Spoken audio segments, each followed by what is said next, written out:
Welcome to another episode of The Stream Room. Yes, it's the podcast about content creation by content creators for content creators. And today, we're going a little off course here. Sometimes you may think, oh, we're down on streaming and everything like that. But no, we're talking about the best moments of our streaming career and how we learn from them. We hope you like this one. I am one of your hosts, Reapz.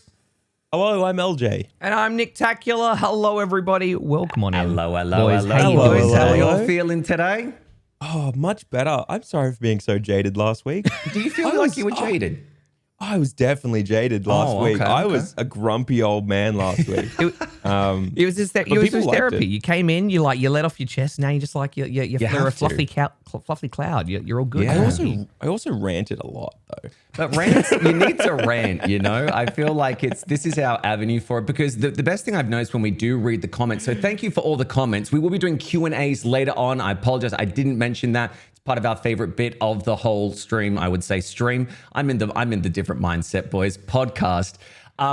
Is the fact that when you read it and people, you read it and people are like, yo, I understand that you also are having down days. I thought I was the only one. I think there is this kind of fascination with if you made it to this point, then everything is, roses and lollipops and everything like that. So I'm glad that you love our suffering.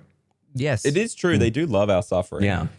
Speaking of suffering, hey, if you're watching this, don't forget to suffer all the way through to the end and make sure you listen and watch and comment and like and subscribe. We're a brand new channel. We got 150 new subs in the last week, boys. Damn, son. Wow. I think it's actually like 178 now. But we're popping. But it's all because like, comment, subscribe. I know it sounds like YouTuber jargon, but I don't care. I'll say it. Yeah. I lost my will to be embarrassed by that years ago. Yeah. So I think we're all good there. We'll go. It's like we're getting to the point where full selling out now. It's happening, guys. Yeah. It's happening. Just allow it. I got a Manscaped offer. if this is a good transition, I don't know if I'm allowed to talk about this. I'm not going to take the offer, so I don't care. Okay. But essentially, they emailed me. This is my week in streaming. They emailed me, and I don't know if they'd seen the episode about sponsorships and how you're supposed to reach out, but they reached out and they wanted to do, here's some freebies for exposure. And I turned around and said, hey, I don't do freebies for exposure, but I appreciate it. If you'd like to in the future, we can talk rates and come up with a real deal. Thank you so much. Yeah. And they replied back saying, can you please send us some rates for content and deliverables? And I wrote back, hey, I really appreciate that. To give you rates, I'd need to know exactly what deliverables you're actually looking for, what channels and where. Yeah. And they ghosted me. And but I feel like I took the right choice. That was a genius approach. Because it's like they're sending that out to every single person. Yeah. Right? They're sending it out to every single person. And they're hoping that there's a bunch of people who just like say yes and they can get like another 50 to 100 like people, like eyes on them per person. And I was like, no, my audience, nah. Yeah. Yeah. I want to be paid properly for this. I'm not going to do that to them. But that was a fun part of my week of streaming. I don't understand. Like, if they're reaching out, like, here's some freebies for like exposure, like not detailing, and you're like, all right, well, what kind of deliverables do you want? I don't know. You tell me. Yeah. Bye. Well, like that's the thing is like I wrote back to them being like, what kind of deliverables are you looking for? You haven't specified what channels and social media you're hoping to achieve from me or where you found me from. Are you looking for an ad integration to the streamers on this 150,000 YouTube sub channel, or are you looking for my 130 average viewer Twitch channel? What are you hunting for? What can we work together to find for you? And I gave them examples and said, like, if we're going the YouTube channel, we can go, look your best for your viewers. You know what I mean? And I said for the Twitch one, I was like, for Twitch, we could just be like, look, I look like a mess every day, blah, blah, blah, blah. I gave them options, but they just haven't replied, and that's okay. I'd rather put my foot down and say, look, give me your information. Don't mess me around. Don't try to lowball me. Let's do this properly in a polite, professional way. Then just be like, yeah, I'll take anything for exposure. That's the thing. It's knowing your worth. And I think a lot of people can learn from that, because when you do receive an offer, it's like, we'll send you freebies if you show off whatever it is. But sometimes you got to go what Eljay did.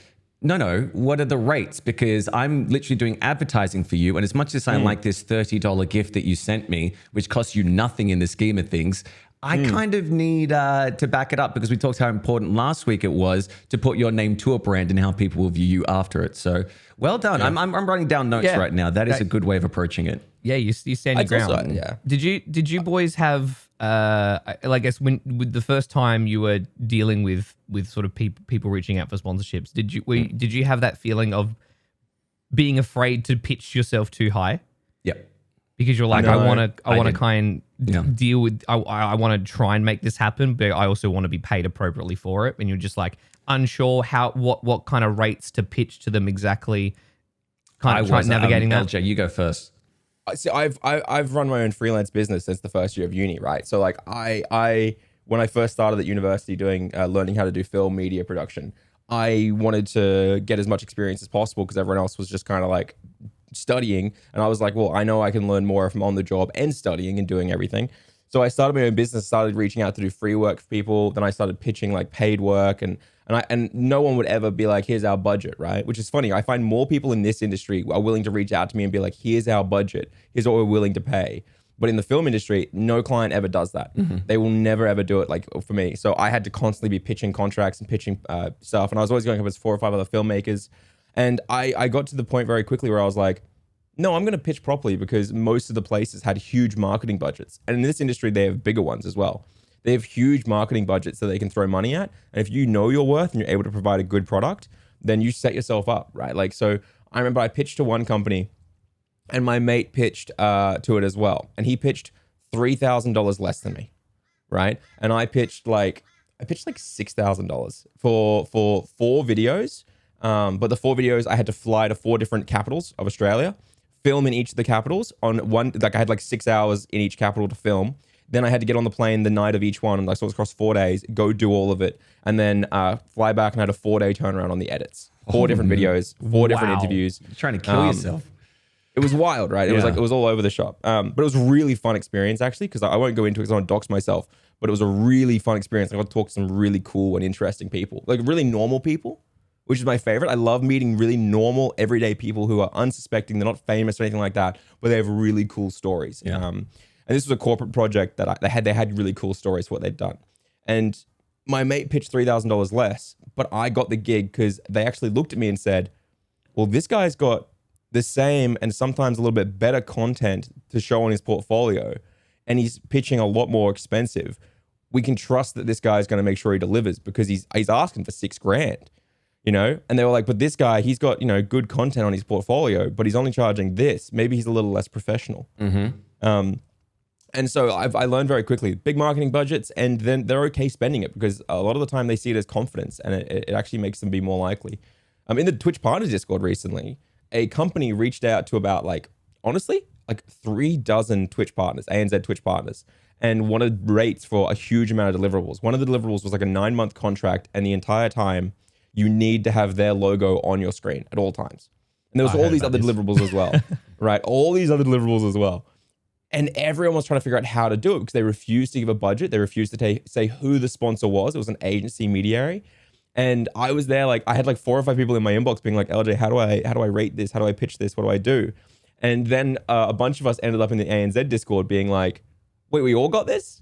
And then they were like, Eljay, how do I do this? And I was like, guys, I can't set your rates for you, but the one thing I will tell you right now is do not lowball yourself. They've reached out to a couple dozen of you because they are trying to find the cheapest possible way to get the most exposure.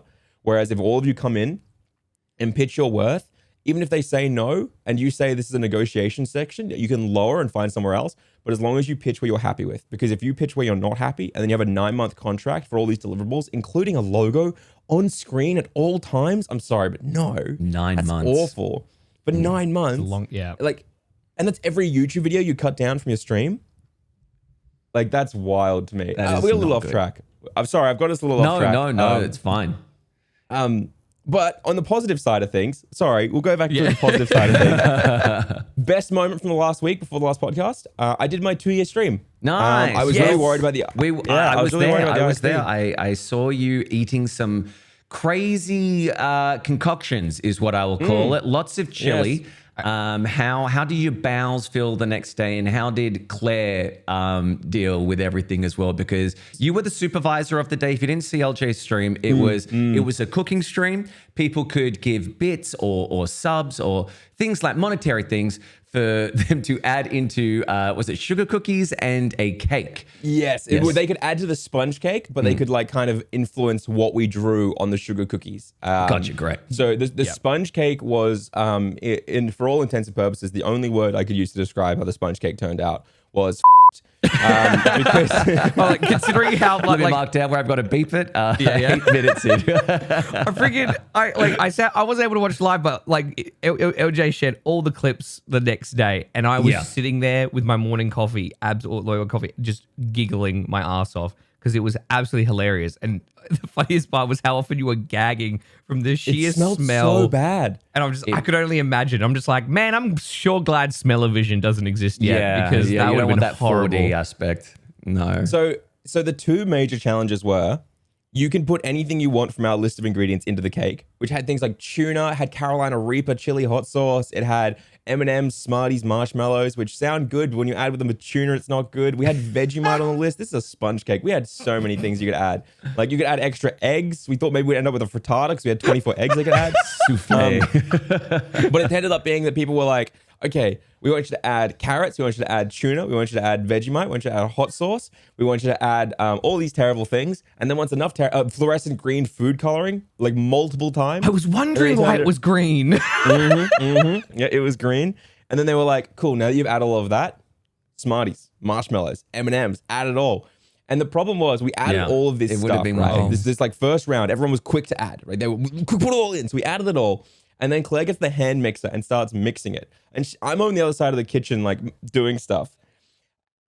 And Claire's like, ooh, that doesn't smell good. And I was like, what are you talking about? And I walk over to just like make fun of her, like, and be like, smells good. And I walk over and go, so I start, like, I was so close to throwing up.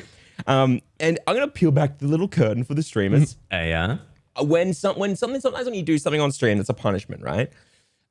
You'll take the bad of it or the good of it and you'll play it up a little bit. As Nick said a few podcasts ago, and I really like this, what Nick said, he said, you're holding a microphone to your personality to make it more engaging for the theater and the stage, right? It's your theater, you're not acting, you're just pushing it up a bit.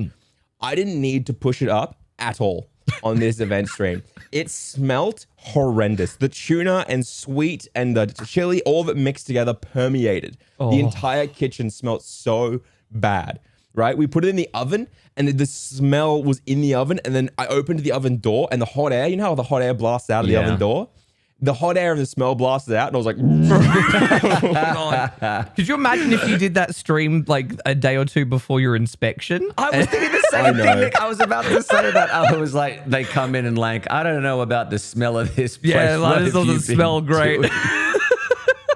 Dude, it was bad. It was really, really, really bad. But it was fine. It ended up being a really fun stream and a really good stream.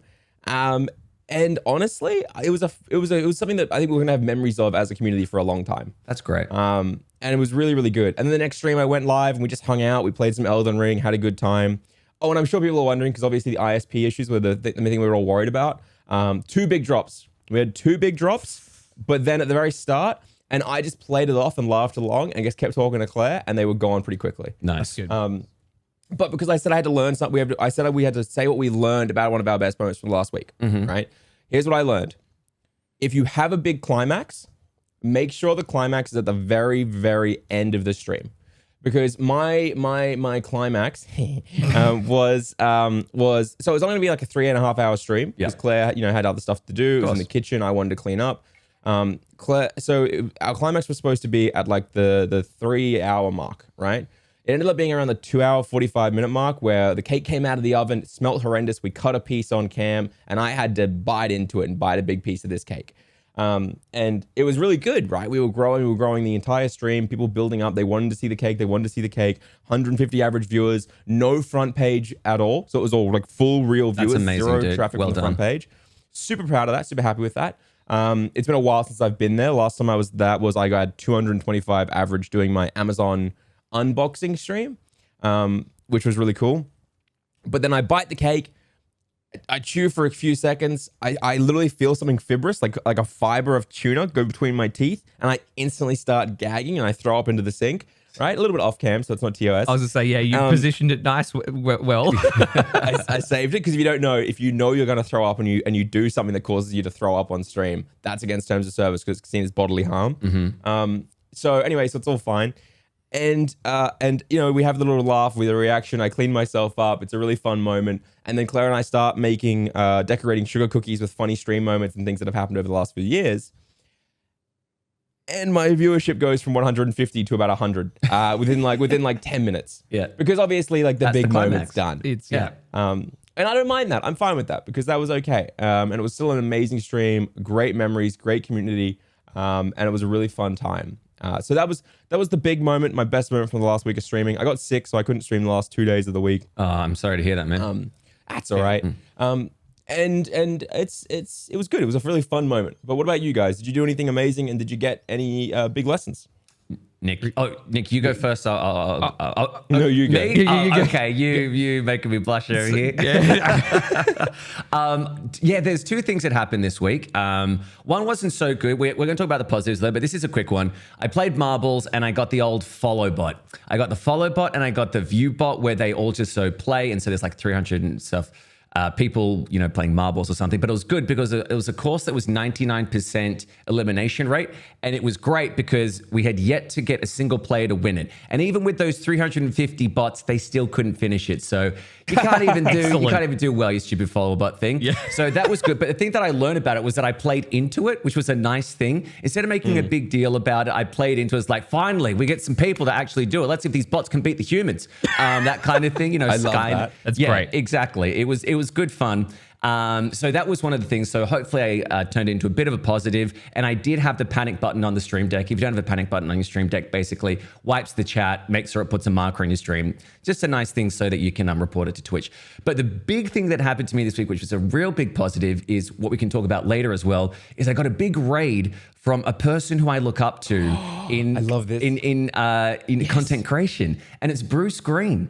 Bruce Green. Yes, freaking Bruce, raided man. me. And I've been a fan of Funhouse for such a long time. Like, I always love the Funhouse vibes. And even though it's like a whole new kind of cast of characters today, still James and Elisa there, it was just really nice to have Bruce Green raid me, see my stuff, like my tweet and everything like that. It was just a really wholesome moment. And I don't know, it just filled me with a little bit of confidence. It filled me with a little bit of like, vigor and everything like that. And kind of like you, Eljay, I did this climax string where basically it's all leading up to this, you know, big ending, and it was eating the world's hottest chocolate. I have a thing with apparently eating the world's hottest, insert name of food here.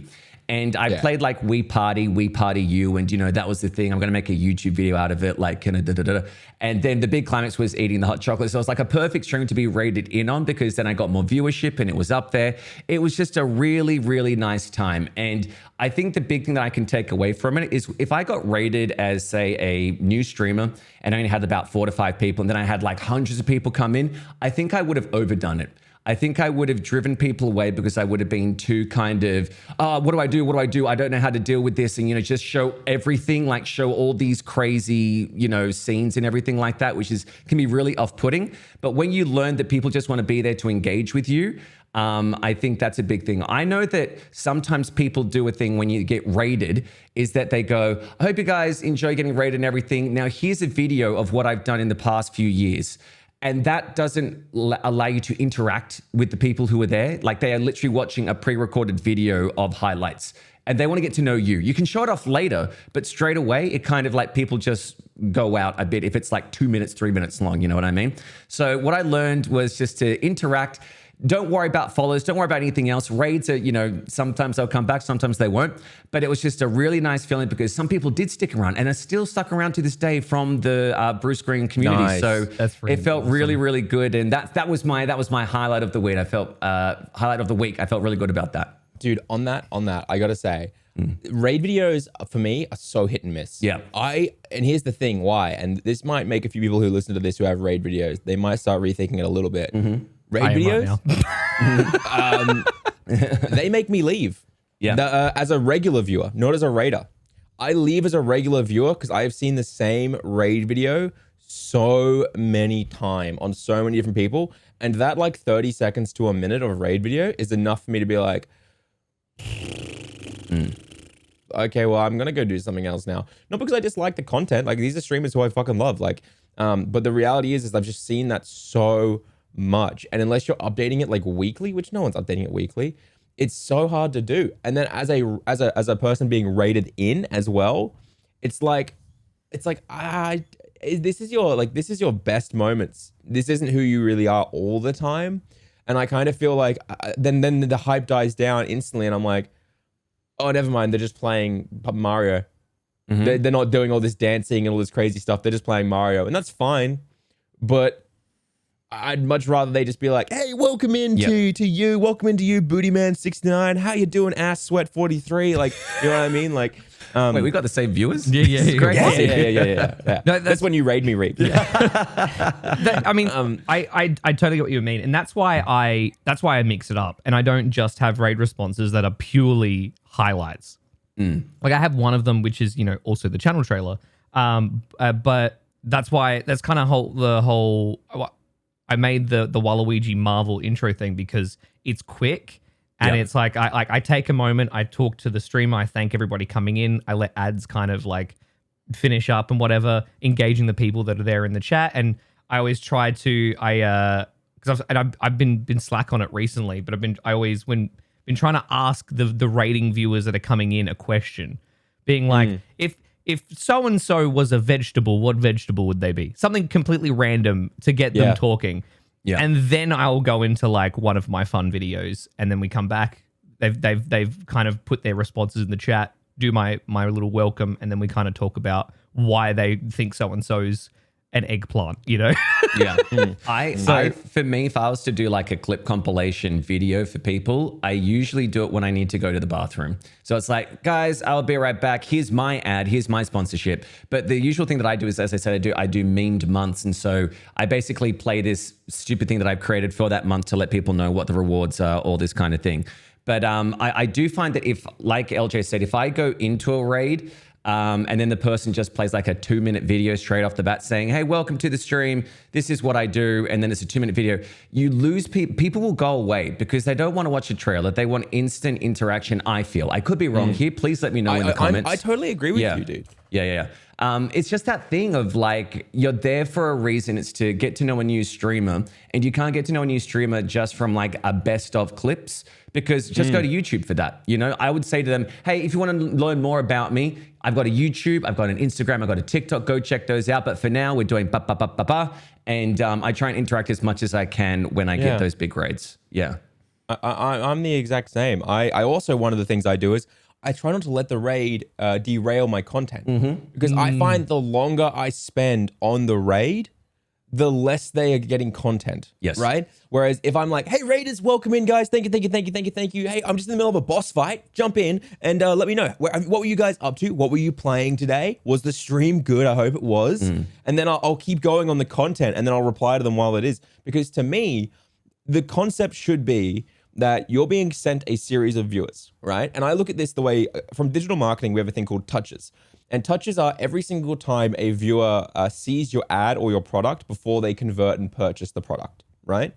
And that also comes down to bounce rate as well, in the sense that someone comes to your page, do they engage or do they bounce? Most raiders will bounce, right? Yep. Raids have a huge bounce rate, especially if you're not in the same category doing the same content, right? The majority of raids tend to be lurkers, because they're not actually people who were there watching that person. They have had people raid into them, and those people are asleep. Like a lot of my stream team, they are very big on raiding into each other, but that obviously leads up with, you know, a big group of people who have gone through 6 or 7 raids and they're not actually there, which is totally fine. This isn't a bad thing anyway. It actually is hugely helpful to have a bunch of lurkers boost yourself up in the category. Yes. But for example, I had a stream the other day where I had like 200 average viewers a couple of weeks ago, and I had I had like 250 unique chatters. But then I had a stream, you know, a few days prior to that where I had like 130, 150 average, but I had 330 unique chatters, sorry. Right. My numbers all messed up. I haven't had a coffee today.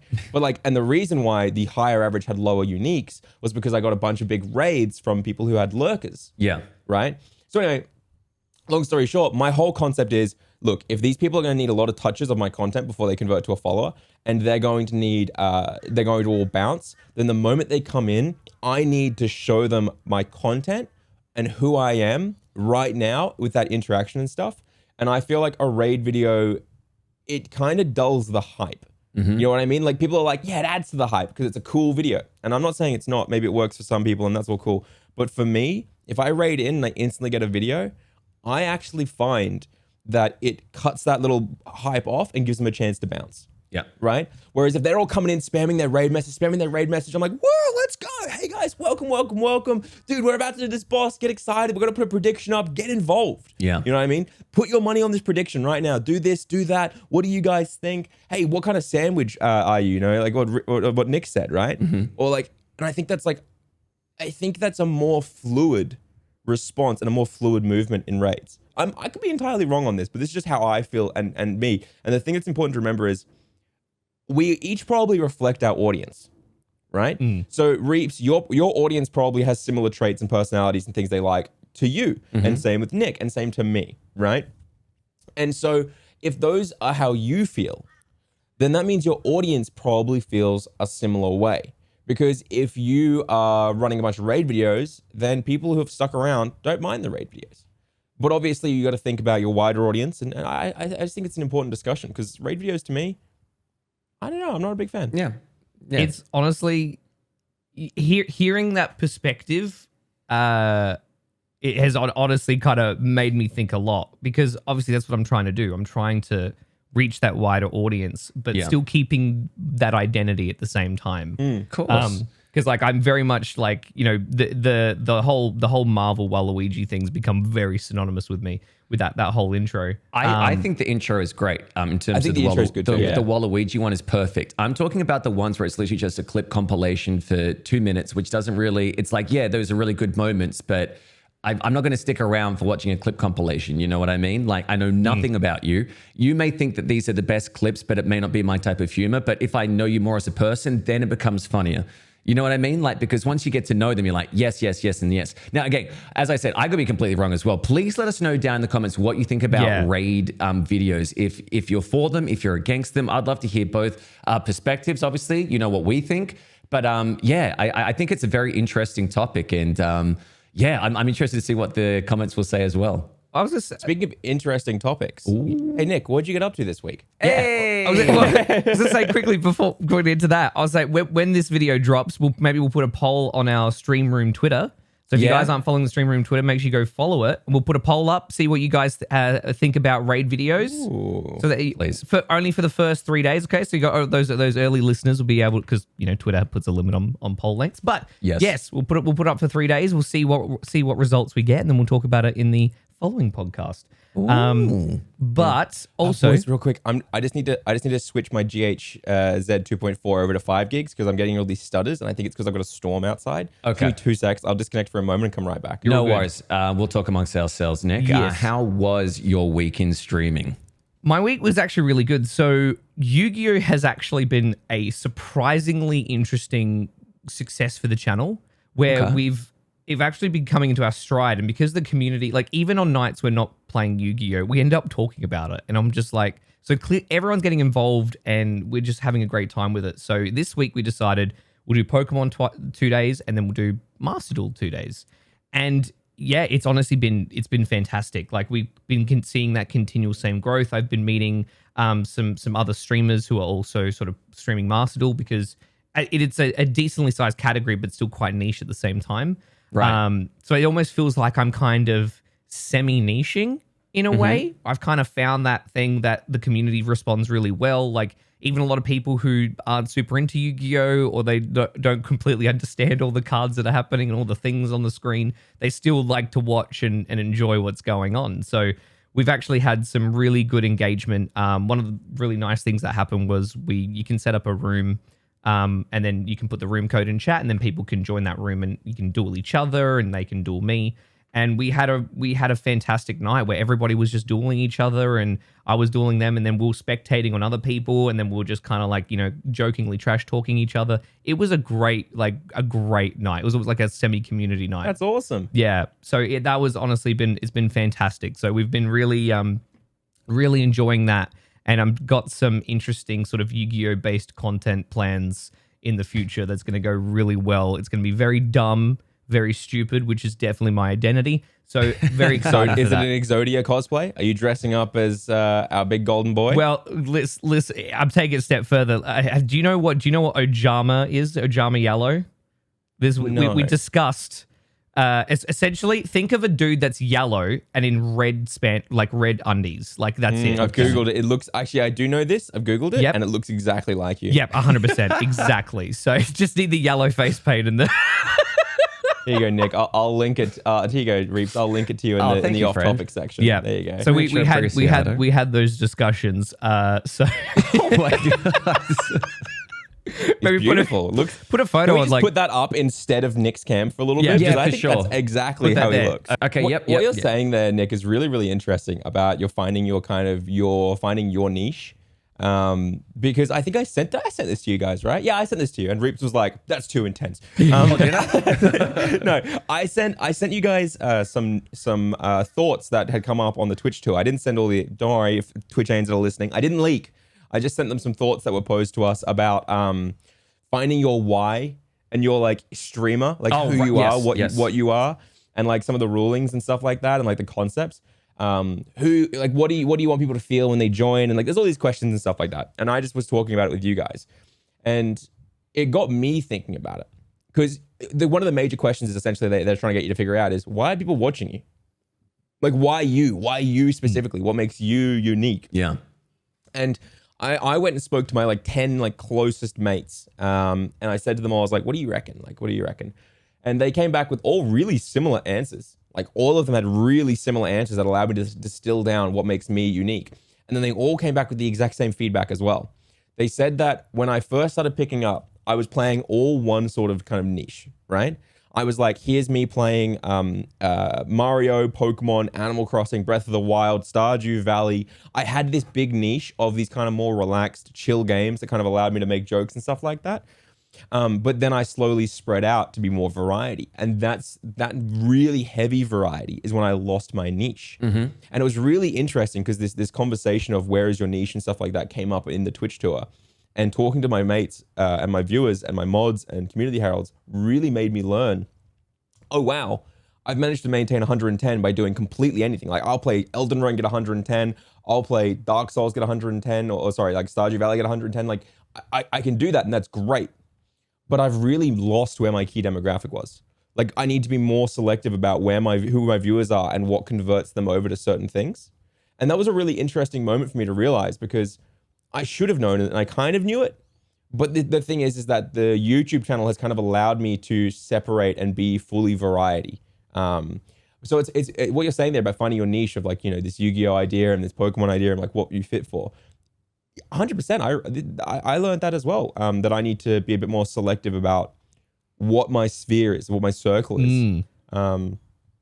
Also, I think Elden Ring's a bad game, and I just want to get some comments. So the hot takes come already. You're not even an hour in. last week, and now this week you're like, I don't know. I did love Elden Ring last week, and I won't go too heavily into it because I think it brings up more negatives about streaming than positives. But I think that it's not the kind of game that I want to continue on stream. Okay. Because I think it has a lot of downsides, right? I think it's an amazing game, but I think it does have flaws in its game design. Like, I'm fine if you don't put a quest log into a game. I'm fine with that, right? Don't put a quest log in, make people remember. But if you're going to have a main storyline, I feel like the game will naturally need to show you and push you towards a certain direction. Even if it's fully open world, right? Like, think about, I hate to say it, but think about Breath of the Wild or something like that. That game, even if it didn't have a quest log, the way the world is designed, you will naturally probably stumble upon the Divine Beast router first, right? Which is usually the first one people do, And then naturally in it, you'll probably also end up at Hyrule Field, right? Like, the game is kind of designed and built in a way that the environment pushes you a certain direction. And it's great when open world games don't force you. And I think a lot of games don't force you. but I think their game design naturally pushes you a certain direction. Okay. Right? 100%. Yeah. I don't think Elden Ring has a good system for doing that. And as a streamer, getting lost for ages can sometimes be really bad. You know what I mean? And I think there are certain games where getting lost is fine because you still feel like you're progressing the game, right? Yep. But the last couple Elden Ring streams, I have been in this place called the Weeping Peninsula. And I've been making all these progress. I've been killing bosses, clearing dungeons, farming, getting stuff like that. But the problem is that I've now cleared most of the Weeping Peninsula. And I don't feel like I've made progress or progressed in the game, despite leveling up, despite beating dungeons and stuff like that. And that's fine, right? Maybe it's not the case for everyone. But as a streamer, I can't spend the next 2 months playing this game. You know what I mean? And if there are whole sections where I'll get lost because I don't know the direction to go, then it's a really tough concept. And everyone's gonna be like, the golden flares. Golden flares don't disappear when you beat a quest. They're like these directionary things. They're very vague directionary things, and that's fine if it works for some people. Very hard to balance as a streamer, and so I just don't think it's the kind of game that I'm going to play. I'm going to try beat it offline, Okay. and I'll see if that changes my mind. But I think that for me as a streamer, it doesn't fit my content. I made a joke, by the way, people commenting saying about it's a bad game. I made a joke. I don't think it's a bad game. I just think it doesn't fit my stream anymore. Yeah. Or If you do maybe need not. to say any comments to Eljay, his Twitter is @WillSmith I said this on stream, and this is really interesting. I said on stream that I gave this constructive criticism to it on stream because someone asked me. I would never give crappy feedback to Elden Ring because I know how the community is. Like, the community of Elden Ring, not overly toxic, but there's a little bit of gatekeeping. That's with all Souls games, right? And I never want to open that conversation because I know that. But someone asked me, they said, how does this compare? And they gave me like 4 or 5 open world games. They said Breath of the Wild, Horizon, other Dark Souls games which aren't open world, but they're very linear. Like Dark Souls games, you don't feel lost because you find a bonfire and you go, cool, this means I'm going a certain direction that works. Yeah. And as a streamer, that means that makes Dark Souls really fun because you get all the challenges, everything, but you never feel like you're not progressing. Because you'll get to a place you go, okay, I need to beat this thing. Yeah. And this is my way forward. But essentially, yeah. And they gave me all these things. And I started being like, compared to those games, these are the things that I feel like Elden Ring doesn't have and blah, blah, blah. And there were a few people who just didn't want to hear that. How dare you talk bad about my favorite game? Yeah. Well, the same thing happened when I criticized Hades, which is obviously called Hades, right? But I don't know if you guys have played Hades. Sounds like a trendy like a clothing store. Yeah. Yo, you want to go to Hades? I got the new t-shirts. They're always like, it's pronounced Hades. And I go, Hades nuts fit in your mouth. Anyway, that was my original joke. I played Hades on stream and they said the word wrong like 12 billion times. People kept saying it. Guys, I know how it's spelled. Type ! Hades. And they typed it and it was just my bot was just like, Hades nuts fitting in your mouth. But I said to them, I was like, I'm just doing the same gameplay over and over and over and over again. And I'm getting to the end of the story and they're drip feeding the story too much. Like, I was like, if they just added an extra 3 lines of dialogue every time I beat it rather than what it's at now, I'd feel a lot more fulfilled as a person playing this because I want to know the story. And they were like, you just haven't beaten it enough. And I'm like, okay, well, I'm playing it offline and I've beaten it like 20 times offline. And they're like, are you using all the things that increase the difficulty to change the gameplay? And I'm like, making it harder doesn't change the gameplay. I'm still running in and doing the same 5 combos from using this and running the same 6 different things that I get. Like the gameplay loop, the core gameplay loop didn't change and people didn't want to hear it. Right. They were like, how dare you? Yeah. And they were like, drip feeding story? You mean like how they drip feed story in Breath of the Wild? Because they know I love it. Yeah. Right? So they want to find a way to like tear down my criticism. I want to poke you with a stick and see Yeah. how you react. Yeah.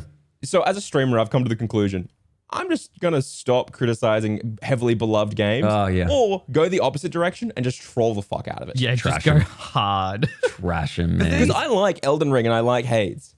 Yeah. I just don't think they're perfect games. Of course not. Yeah. And if people ask me, hey, is this a perfect game? I'll say probably not. Yeah. Yeah. know? When people are like, no, it's flawless. There's nothing wrong. Do not insult it. But no, I Breath of the Wild is my really favorite. well, I don't think Breath of the Wild is a perfect game. no. I don't think there is a perfect game. Like, back in the day, you look at Ocarina of Time, and that's been known to be like the greatest game of all time is Legend of Zelda Ocarina of Time. And then you go back and play it with your nostalgia, even with nostalgia glasses on. It's very clunky. The water temple, what the hell, man? It was Reapz. torture. Reapz. Yeah. The perfect game does exist. It's called Garfield Kart Racing. Please. Oh my God, you get the lasagnas and you do. Yeah, okay. I sit corrected. You're correct. Thank It you. is Garfield Thank you Racing. very much. Apologies, everyone. That's listening. apology accepted. That's okay. No, I think it's interesting. Sorry to clarify. Final wrap up point is that what I'm trying to say is that there are games that fit me and how I play and the content I make. And Shalaluya, who I really respect, said this when I was talking to him in an interview, which I still am editing because we talked for like 2 hours. And if you want to see that, by the way, if you want to see me talk to a guy who's managed to get 200 average viewers with no external funnels, I can just upload the raw stuff here. If you guys want to see the full conversation, comment if you want that. I'd love to see that too. But he said to me, he goes, there are games where I can really show off my humor. And he's like, when I play Witcher, there's a lot of dialogue that I can make jokes about. Then he goes, when I play X game, I can do these things. When I do collabs, I can do these things. And he goes, Dark Souls, I can't do that. I feel like I'm just sat there the entire time saying, okay, we dodge now. Okay, we hit now. Okay, we do this now. And he goes, it just doesn't work for my channel. He's now playing Elden Ring very successfully, so I don't know what he's talking about. But I really thought that was a really good point. And that's what I'm trying to say is I'm trying to say that Elden Ring doesn't fit my channel after a certain point. It's a fun thing to do as a challenge at the start, but as a full playthrough, it doesn't fit. Yeah, I totally understand that because one of the things that I struggled with, like especially with just like streaming, but also just generally playing like the Dark Souls games. And I've tried both Dark Souls 1 and 3, and I gave them 2 streams each, like 2 play sessions. I loved the challenge of the boss battles. I thought they were awesome and epic, and there was definitely a lot of you felt really good once you were able to beat a boss, but I got bored, and I got bored between the boss battles. Like it's just the way Souls games are designed don't fit me or how my content structure works on stream. Like, yeah, okay, sure. Like, yes, people say, oh, the lore's in the item descriptions and you got to go out and find it. And it's just like, that's cool. That's fine that they designed the game that way. People love the game the way it is. I need a little bit of something. I need something to string, just a little bit of something to string me along. And I made the comparison, like, there's but Breath of the Wild gives you nothing. It's like, it gives you a bit more. Like, it gives you a general direction. Like, it's like, here's one single marker on the map, and then you can still just do whatever you want. So, that's why I loved Breath of the Wild. It was one of my favorite streaming experiences ever for Breath of the Wild. But yeah, just Dark Souls didn't work for me either, LJ. But I'm optimistic about trying Elden Ring. I'm probably not going to do a full playthrough, but you bet your ass I'm going to crack out the flight stick and give it a go. Go for it. Make it even harder than it actually is. Exactly. That's a good idea. But I think you bring up a very good point, both of you, in terms of you need to find what works best for you, because I know that horror works amazing for me. Because one, it's people like to see you get scared. People also like somebody else playing the game so they don't have to play it themselves if they hate playing scary games. And 3, there's always a loose plot that makes no fucking sense in these horror games that you can tease the shit out of. It works perfectly in my realm because I love horror and real life horror movies and things like that. But when it's like other games such as, I don't know, like sports games per se, like a soccer game, that will never work for me. People don't want to see me play soccer. It's like I'm wing passes to center, passes to wing. Like you can't really get that much out of it. See it, but yeah, for sure.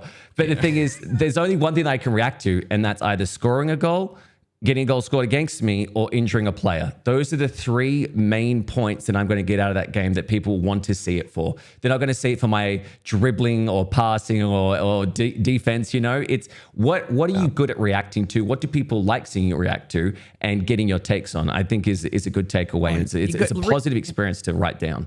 Reapz, you're forgetting. You got to open those FIFA packs, and when you pull a player, you got to I forgot about the that's packs. It. You got it. Yeah, you get like the FIFA YouTubers. You get so excited, you throw your chair through a window. It's like, I got Ronaldo, and then you throw the chair. It's the 4th variant of Ronaldo. Oh, Messi.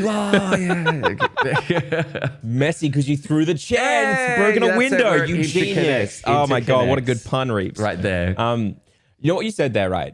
You're kind of leading into that concept of gimmicks as well. And we're going to get back on track and talk about our best moments, but I want to kind of wrap this all up in a nice bow and cover it up. You said like there are those 3 things you can react to, right? Yeah. And that's something I always think about is like, what is my joke, right? And sometimes I discover it by myself. You know, sometimes I will find the joke by playing it. Other times I can go into it with a concept in mind. When I played Subnautica, I knew that a lot of it would be a lot of downtime, a lot of building, a lot of thinking, a lot of exploring. And I thought, what can I do to spruce this up a little bit? So what I did was I came up with ocean facts. I went and got like 30 to 40 ocean facts. And then for my entire playthrough, I would give 4 or 5 ocean facts throughout the stream. And the thing is, here's how I did this. Every ocean fact ended in tartare sauce somehow. So it'd be like, did you guys know that a tuna can swim 40 kilometers an hour, which is quite fast, but not fast enough to escape me with a deep fryer and a big vat of tartare sauce. And like, that's all it was, right? Yeah. And after the first 2 times, not funny. A 3rd time, it became fucking hilarious. Like The rule of 3. And so like, and then it slowly just got funnier and funnier as it went on, right? And it was just one of those things where it's like, yeah, it's not funny when you hear it the first time, but after 50 ocean facts, and the more out there and outlandish they get, did you guys know that a blue whale can swim exactly X thousand meters down below? Which is great because that's how many meters worth of tartare sauce I can eat. You know what I mean? Yeah. Like, and it's not funny until you get 50 of them over a whole playthrough. It's like, how are And they what going you to said weave it there back was- in? Exactly, Yep. right? And what you said there about like the injuring players, right? Yeah. You can do a butt stream. And I talk about this a lot in my videos, and I have a whole video coming up on it soon called Finding Your Butt. And that is like, you have to, I'm using that wording. And you got to like look at a video and you go, I'm going to play like ambiguous amphibian. I'm going to play RimWorld, but I can only play in 5 square tiles. You know what I mean? And it's finding your butt. may have cut out. And so for you, Reapz, it could be, it's fine. I'm gonna keep going. Yeah. And for you, Reapz, it could be, I'm playing soccer, but I'm only going to injure players. Yes. Yeah. And the question is, how long does that gimmick last? You know what I mean? Is that one stream? Is that one video? What does it have to be? And I think a lot of people don't think about that concept. Now, if you actually played soccer and you played it really, really well, there's an audience for that. Yep. But is that your audience? Probably not. No. So a lot of people I think are out there just playing video games and they're not pro players, so there's no appeal there. And then they're trying to be good at the games, but that's not appealing. Yeah. So at the end of the day, it's like, what is your butt? Find your butt. Find what they're watching you for, and then put your butt to it. Yep. I love that concept. It is beautiful.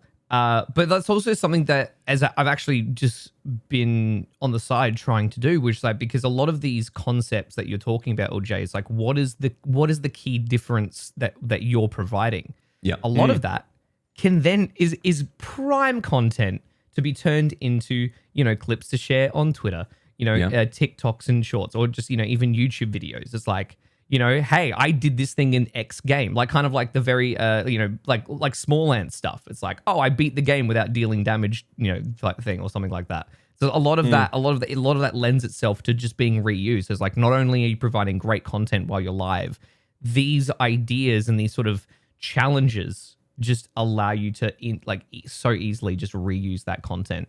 And that's something I've been trying to do more often. And I think sometimes I'll go into a game straight away. It's kind of how I did the Minecraft with the flight stick, where it's like, I'm going to do this really dumb thing. No one's really used a flight stick for Minecraft before. We'll see if I can beat hardcore. And then that was going to become like a, its own little video. But yeah, I completely love and support that concept. It's fantastic. And that I agree. Finding your butt, trademark. Find your butt.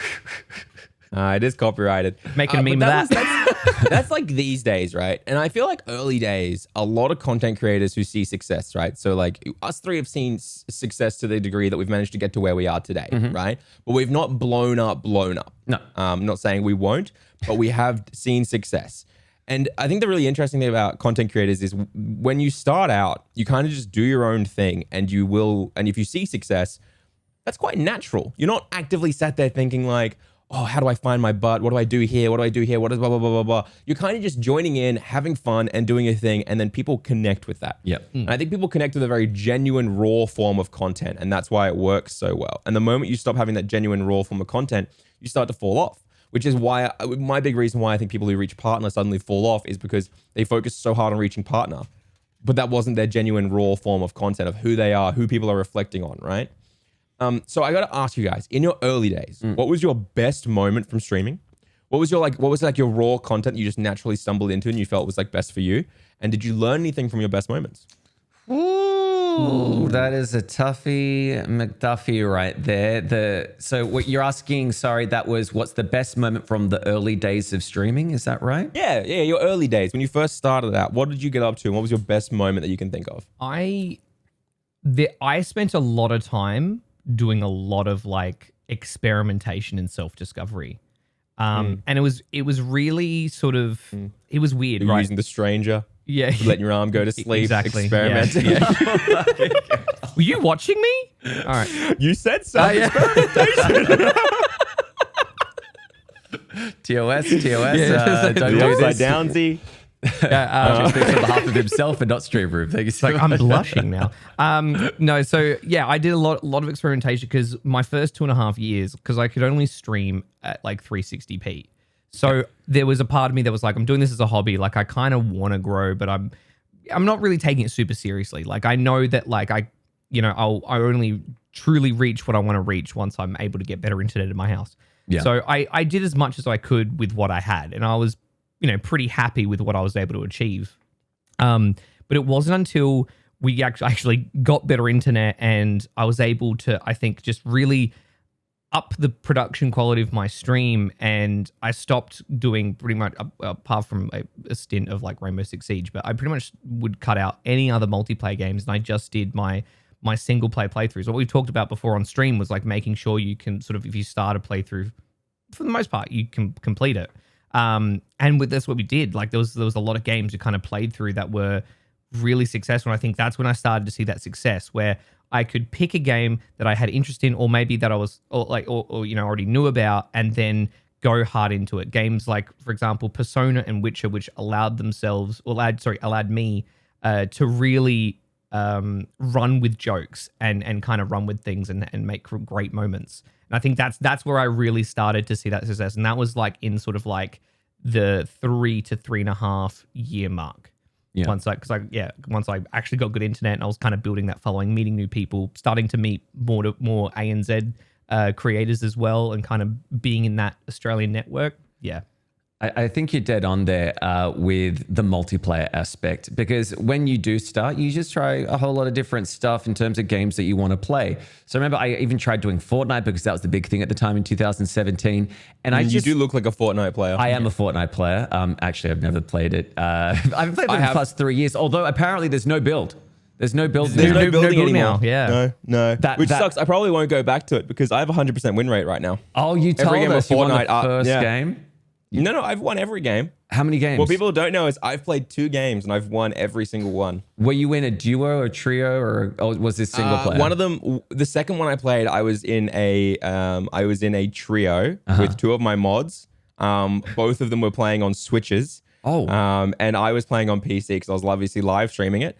And it was very funny. They were both actually quite good at the game, which shocked me because one of them is just in no way is she a good of any game I've ever seen. I've seen her lose at Mario Kart every single time I've ever raced her. She lost at Mario Party and we did mod Mario Party. But for some reason she's cracked at Fortnite. Right. But it was very funny watching them because like we'd run into a group of people, right? And they'd start like shooting people. They'd get them down and they just kind of like hover around them, hoping that I'd like walk over and get the kill. So there's this game of Fortnite that we played on stream where it's just them killing people and me waddling over like, oh, I got it. I'll get it. Hold on. Like a drunk Look at me, I'm so rancher just good. shooting in the air. Just, yeah. It was good. Yeah, 100% win rate. Sorry, you were saying you had tried a lot of things. So when I first started streaming, you just try different things, and you did the multiplayer thing. And what I noticed, like you, Nick, is the fact that when you do multiplayer games, the ones that you're in a team or by yourself or whatever, you have more focus on the game than you do your chat. And I found that as soon as I focused more on my chat, there was more people in the stream, more people engaged, because That's the difference between YouTube and Twitch, is that there's live interaction more than anything else. And that was the big thing for me. It's like, okay, I enjoy playing multiplayer games, but I get salty, and it's not an enjoyable experience if I was watching this as well. You know, like I don't want to see someone get salty. I want them to either be amazing and cracked, like obviously your mod, Eljay or Shroud. They're the same. I'm the one who got like the wins. Eljay, cracked at the game. They got assists. Technically, I got the kills. So okay, 100% win rate Eljay over here. Thank you. Or it's more about the fact that when people come in, I have more time to greet them, and you can pause the game and have a conversation and then unpause and get right back into it. You can't do that in a multiplayer. You can't just go, sorry, to the 10 people in the lobby, if we can just pause for a second. I just got a big raid and I just want to say hi to everyone. You can't do that. And the big thing that I found success from was horror games, as I mentioned before. I found my niche, and it kind of made sense because my username at the time was Reapz316, and it makes sense that I play horror games. But I've just found out that I really enjoy horror games. It's something that I enjoy doing.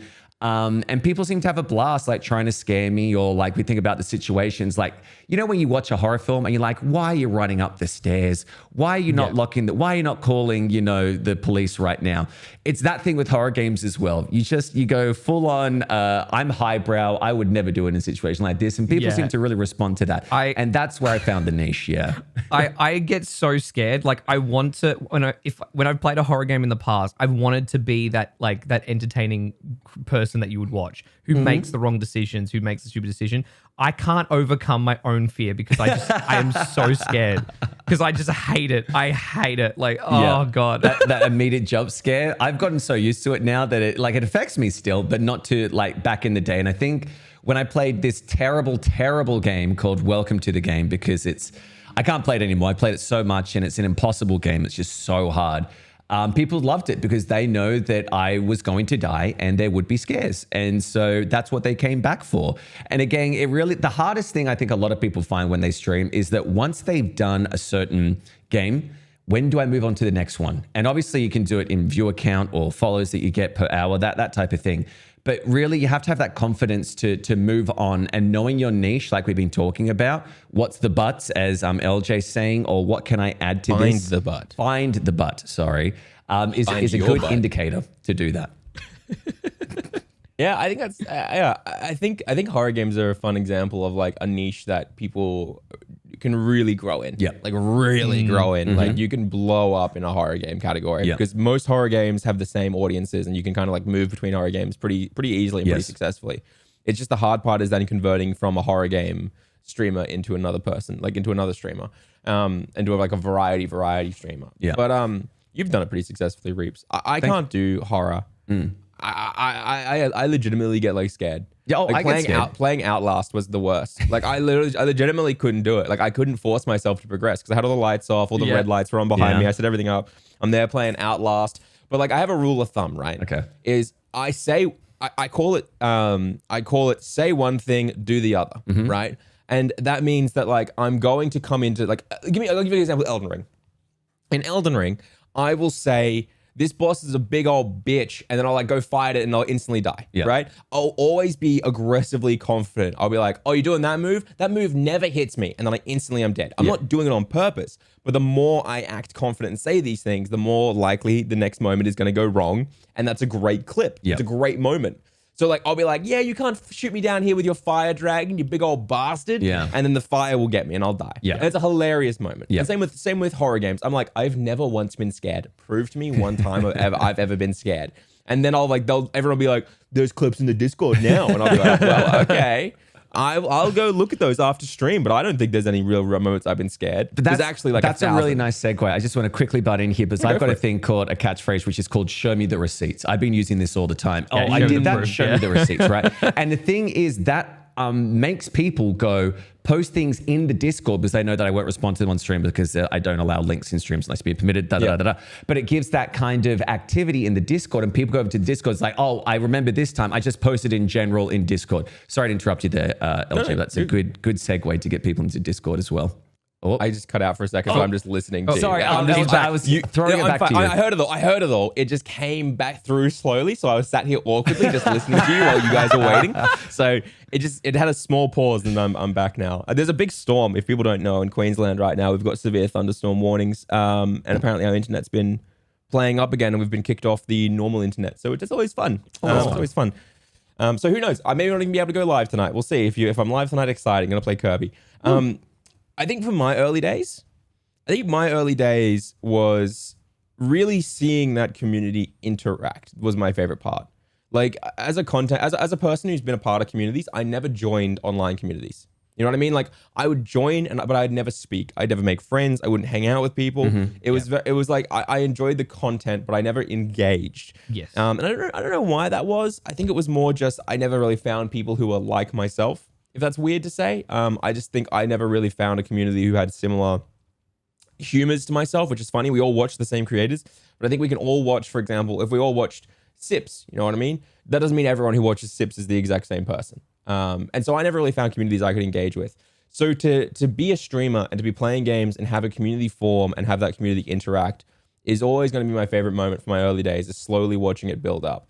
I want to give a massive shout out to Breezeezy, who's a community member from my stream, who recently came on as a community herald who's running community events. Just little ones, just here and there, just, hey, want to play some Jackbox, or want to do this in the Discord, and blah, blah, blah, blah.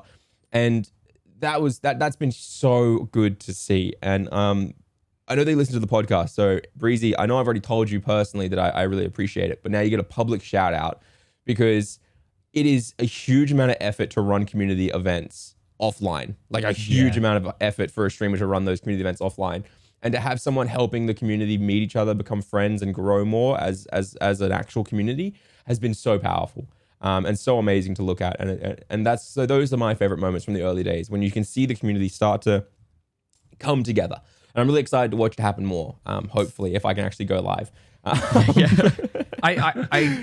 feel that a lot, because I was the same. Like I'd watched YouTube and stuff like that, but I wasn't, in the past, it was on YouTube. I was never into Reddit, or I didn't use, Twitter way back when as well. Like I was pretty much like, my only online interactions was just like Facebook, chatting with like IRL friends and stuff, and then kind of watching YouTube videos and just gaming. Like I had my little group of friends on like Xbox, and that was it. And then it wasn't until a friend of mine, got me into Twitch, and like the first time I tried watching Twitch, I watched it once and left for like 6 months. And it wasn't until one night where I was like, I'm bored. What do I do? I was like, oh yeah, I remember, and then the Twitch just kind of randomly came back into my head of like, oh yeah, I remember that the Twitch was the thing. And I think it was just, he happened to be live that night. My friend who I originally watched, and that's kind of how it began. And I think, I definitely agree. Feel that same thing. It was like the early days of just seeing how that community grows, and how just all you foster it. Because I mean, for me, like I had to try really hard. Like when someone comes in and sees like this stream is only streaming in 360p, I had to try really dang hard to keep people engaged. And I feel like I did a pretty good job. Like in the 2.5 years that I was streaming at subpar internet, we managed to get to about 4,000 followers and about 20 average viewers. So I was really, really happy with how I was able to do that, even with crappy internet. So I think that almost shaped me as a creator of how I am today, because there was no multiplayer games. I couldn't do much. So I really had to rely on games that weren't going to make the entire screen 5 different pixels. So I played a lot of Terraria and stuff like that, but then also really make myself shine to make people stay.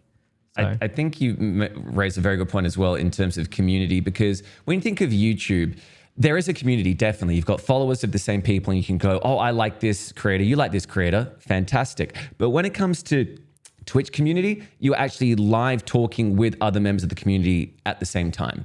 Well, it's just like a comment thread underneath YouTube, unless, of course, you live stream on YouTube. I'm not going to discount that. But it is, I just remember back in the day, it's like after school, sometimes you'd go home and you'd go onto MSN Messenger and hang out with your friends on there, or whatever, kind of thing you had. You just talk to them there. And that's what I feel like Twitch is to a degree. It's like, yes, there's content. Yes, there's this creator, but there's some people who are just there for the community. They are there to see other people more so than your content. I'm not saying bad content or anything like that. It's just that that's how they met other people. And you see it in your Discords. You can see it online when you go live. That people, sometimes I look over and I see that there's a flood of messages that came in and not one of them are for me. It's adding another person in the stream and they're having this big dialogue. And I'm like, and then I'm trying to like find the one that's not added. I'm like really honed in, like zoomed in. I'm like, okay, I guess I'll just go on to a different topic of conversation. Your stream is very welcoming though. Yes. Like, out of like every stream I've been in, Reapz, yours is the most welcoming. And it's something I've tried to mimic in a way, but it's like, I don't know how the heck like anyone could do it. Like you join Reapz' stream and say hello, and you'll get like 4 people giving you like a little waving emote and welcoming you in, right? And then they'll remember you. Yeah. But they remember you, don't they? Like, of course people will know me, right? But like, I've seen other people who have joined, been welcomed in as their first time, followed, and then like the next day they'll come back and everyone will be like, hey, welcome back. Yeah, like, it's so amazing. It's a lovely feeling. It's a really cool. And I think we've all got amazing communities because I get that as well. Like as soon as I go into Eljay's chat, Nick's chat, and I say, hey, they're like, oh, you're here too. You know what I mean? Like you've got members of the community that go into other streams and then they're like, oh, hey, Reapz, I saw you there. And then I'm here now and like, yeah, cool, dude, cool, sick. And then you focus them back on that. But it's just a nice feeling. I think that's another thing to take away is really focus on community, because if you don't focus on community and give them these avenues that they can reach out to other members within the chat, like a Discord, please have a Discord. Even if you've just started, you've only got 2 viewers, just make a Discord. Just put your name on it, because people will come and they actually can go there and you can do community nights, which we should also talk about. Community nights in general are an amazing thing to have. Yeah. What was your first? Because my first community night was really early on. Please tell me. My first community night was, I think so. I started March 1st, and then I held a community night March 20th, maybe even earlier. I had a smaller one a week earlier. But I started the community. Yeah, okay. So I had a community night a week earlier. I had a community night like March 14th or something like that. Okay. And then I had another community night March 20th. Wow. March 20th is when I so okay, if people don't know, I got to explain how this works. So you're probably thinking you started March 1st, you had enough people for a full community night so early? Yes. So how I did this was I started streaming March 1st. I went live, and what I had already done was I'd gone on Reddit, I'd gone to RXCOM, and I'd posted a huge like role play-esque sign up sheet being like, hello, commanders, welcome. I need you to join XCOM and fight for Earths against aliens and blah, blah, blah, blah. I didn't tell them it was a stream thing. I said, I want to run an XCOM campaign for my own thing where I use your guys' characters. Here's a little template to comment down below and fill out, and I'll add your characters. I got like 100 replies. Wow. Right? Within like the first thing.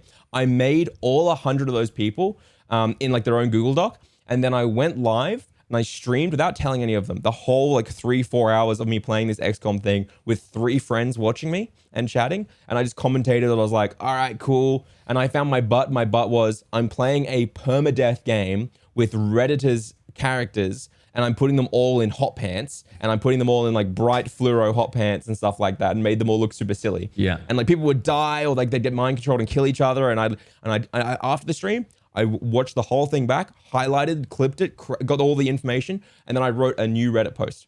I wrote a new Reddit post that was like, hello, commanders, here's a weekly update on the council missions. And then like I gave them a rundown of like everything that happened. And I said, if you want to see anything that happened, here's a link to IMGA. And it was like an IMGA link to a bunch of different like posters, screenshots, all this content from the stream, clips, highlights, everything. And then the IMGA link had links obviously to my stream. And then and people loved it. All of them replied back being like, this is so cool. This is great. We love seeing this. And I got 3 new followers from it. Out of like hundreds of replies, 3 new people came in and started watching me live because of the secondary follow-up. So I did some more XCOM, and I did the exact same thing 4 more times. And each time I got a little bit more brazen about being like, I'm actually live doing this if you want. And by the end of it, I had like 8 or 9, maybe 10 viewers within the first like 14 days. And I did a community night with my 3 or 4 friends, my new 10 viewers, and we played Jackbox. And that got me like 4 or 5 new viewers in this community night. And they came back because they wanted to be named in these games. And I transitioned from the naming in XCOM to naming people in Darkest Dungeon, which is a very similar game to XCOM in that regard. And then we played that for a bit. And then we did community night on the 20th. And that was huge. Like we had like 20 average viewers doing community night. Wow. 20 days in, it was like my 7th or 8th stream or something like that. We had 20 average viewers and we were just pumping. And I managed to go from like 20 followers to 50 followers in that one stream. And I've still got people to this day who found me from that very first community night. So Jimino and Lockies are two of my founders. Some of my first 15 subs. They are still in my community today. Wow. Colton is another community founder of mine. He found me on the first community night on the 14th of March. And he's been following since then. And he's also a founder. He gave me his first Prime sub. So those community nights were like massive for me. Like those were like the big ones. That's so I awesome. reached affiliate in those first 20 days from doing that. And everyone's like, this is the reason why I sit there and I say to people, you don't need a YouTube channel to grow on Twitch. Because there are so many easy, creative ways to actually start growing. And I think that too many people just regurgitate that information of start a YouTube channel. It's like, dude, the amount of work I put into doing those posts was nothing compared to making one decent YouTube video. And that one decent YouTube video would get no traction until I made 30 more of them. Yeah. Yep. And like so that's my big thing. So those are my early community nights. So if we're talking community nights, my favorite has to be that second community night where I found a bunch of my founders. I reached affiliate for the first time. Everything was like it was such an important night for me, and it made me feel so proud to be a content creator, and it really pushed me to be like, this is really what I want to do. Yeah. Like I managed to do this thing that everyone told me was impossible. Because when you first start out, you talk to other affiliates, and they're like, I've been streaming for 8 months, and I've got 2 average viewers. I've been doing this, and they're all very, very at this point worn down. Yeah. And I was just like, I'm pumping this, I'm doing this, and I pushed. And I came away with a really solid early community. And that has been the bones. Like that community has been the bones since day one. And I get people joining me going, Eljay, is anyone still here from those days where you were in the milk aisle? Because if you didn't know, I green screened myself into a Coles grocery shop milk aisle. Like I had a slight blur to it. It looked really legit. Like I used all my film background to like do it really legit. And I had people join and be like, are you actually in a fucking milk aisle? But like that was like my thing, right? Like I did all this to stand out, and I managed to get affiliates super quick. I got it working. I got a community more importantly, and I grew more importantly. And it made me that. So those community nights have been really powerful, and I try to bring them back and do them like once a month now, where we just play Jackbox and do stuff. But obviously, it's just different. It's harder and it's a different vibe now, but it's still fun. Yeah. But yeah, that was what I learned from that was community focus is always crucial, and doing something to stand out, something to engage that community, even in non-community nights. Yeah. Naming Pokemon, naming Darkest Dungeons, naming those things, giving them control over your controller sometimes, you know. I think people go on platforms, but they don't really understand that the platforms each have their own kind of ecosystem. You know what I mean? Like with YouTube, obviously people just like, I'm just going to put up clips or whatever. And yeah, that can work, but it's a different ecosystem. People aren't just going to be like, oh, here's this streamer that I've never watched before. Let's watch some of their best clips, you know? I do clips for my already established community because they like seeing I do the thing where their username's down the bottom and they can see the clips that they did. But I'm on TV. Yeah, exactly. It's exactly that. But when it comes to like Twitch, you're on Twitch for a reason. And that I believe, now feel free to flame me in the comments, but I believe it is for interaction. I know that you can watch people who are on there, but the big time streamers, they don't need to interact because they've got 50,000 things flooding their channel. You know what I mean? It moves too fast. But when they have a different way to interact. Yes. Yes, but they have a different way to interact. Like look at Ludwig, and he's always lets people vote in polls. Yes, true. There are ways you can interact and make content for the collective. Yep. And I think that's one of the big failures of small streamers. Yep. Anyway, keep going. Oh, sorry. Yeah, but basically exactly that point. They find a way to obviously know what the ecosystem is. And you see like the big YouTubers, they do Twitch as supplementary. They go, I'm going live 2 times a week because they know that it's so important for their community, for their following to have those nights, to have that moment where they can go, this is a real person, you know? And in reverse, you've got to think of it like that. It's like, yeah, I just want to be a Twitch streamer. I don't want to do anything else. I don't want to diversify. I don't want to do all that stuff. I'm a Twitch streamer. You've got to think about this is supplementary. This is how people find it. This is funnels. We've already harped on about it. But just know if you're going on TikTok, people aren't there for like a 10-minute video, which they just instituted, I believe. They're there for a quick 8 to 20 second clip of just something funny, then they can move on to the next one. It's very consumerist, you know, boom, boom, boom. YouTube, they want something a bit more in-depth, something with a bit more meat to it that can go 8 minutes, 20 minutes of my life. I can go in here, figure that out. When people come to your Twitch, they're there for, they want to be like a long thing for the background, I find. You're not going to be engaged 6 hours watching this person play. It's something for the background, something they can go into and be entertained by. Just know what the ecosystem is and really, really focus in on those things. Yeah, dude, I love it 100%. Yeah. And it's like I did a whole video on TikTok the other day, and one of the things I said in it was, if you're only making TikToks to grow your Twitch channel, you've already failed. Yeah. Like, and they're like, and people are commenting like, what? Like, what are you talking about? Like, that's all I want. I want to be a streamer. And people told me to start this stuff. So I'm starting this stuff. And I'm like, people on TikTok aren't there to find streamers. They're there for good content that they can absorb and do other things. If you give them enough good content and you push your stream later, they will convert. Yes. You know what I mean? It's like, but I say the same thing to people on YouTube. I'm like, if you're just there to grow your Twitch stream by making YouTube content, it's probably going to be worse content. You need to you got to be passionate about the content you're producing in the format it's producing. You know, like I've seen artists who want to be streamers and they think that making like gameplay videos is the best way to do it. Yeah. But it's in no way. Like, you're passionate about art, do art, and it'll work. A bit of a tangent there, but long story short, we all agree that community and understanding the platforms and using them appropriately to engage with the community is so much more powerful. Like, YouTube Shorts are purely powerful for engaging your already established community. Like, if you've got 50 to 100 viewers, Shorts just keep those 50 to 100 people going, oh yeah, that's right. I remember that moment. Yeah, I was there for that. And yeah, maybe you'll find a few new people, but those people are very less likely to convert to a normal viewer. Yeah, exactly. It's better to it just keeps your current viewers in your ecosystem and they keep coming back because they're reminded you exist. It's why you have to tweet multiple times a week or else people are like, this person exists? What?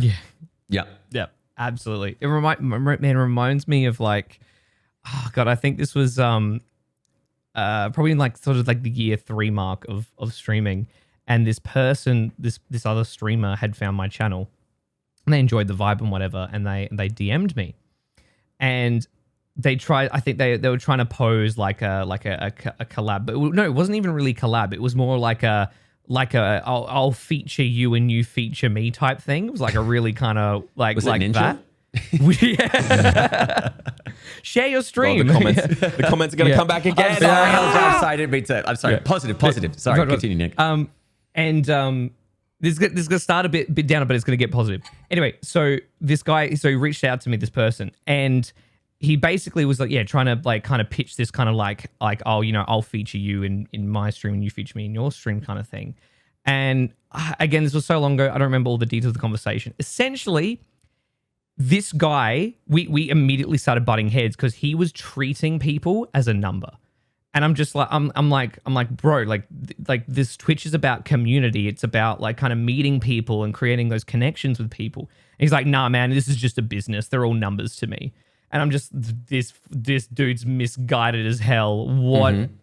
I don't know what he's doing now. I wish I kept that so I could see what he's doing now. But yeah, you know, I just, that moment just like lives in my head. I was reminding me of the bad actors that are around on this platform and reminding me of what we should be focusing on.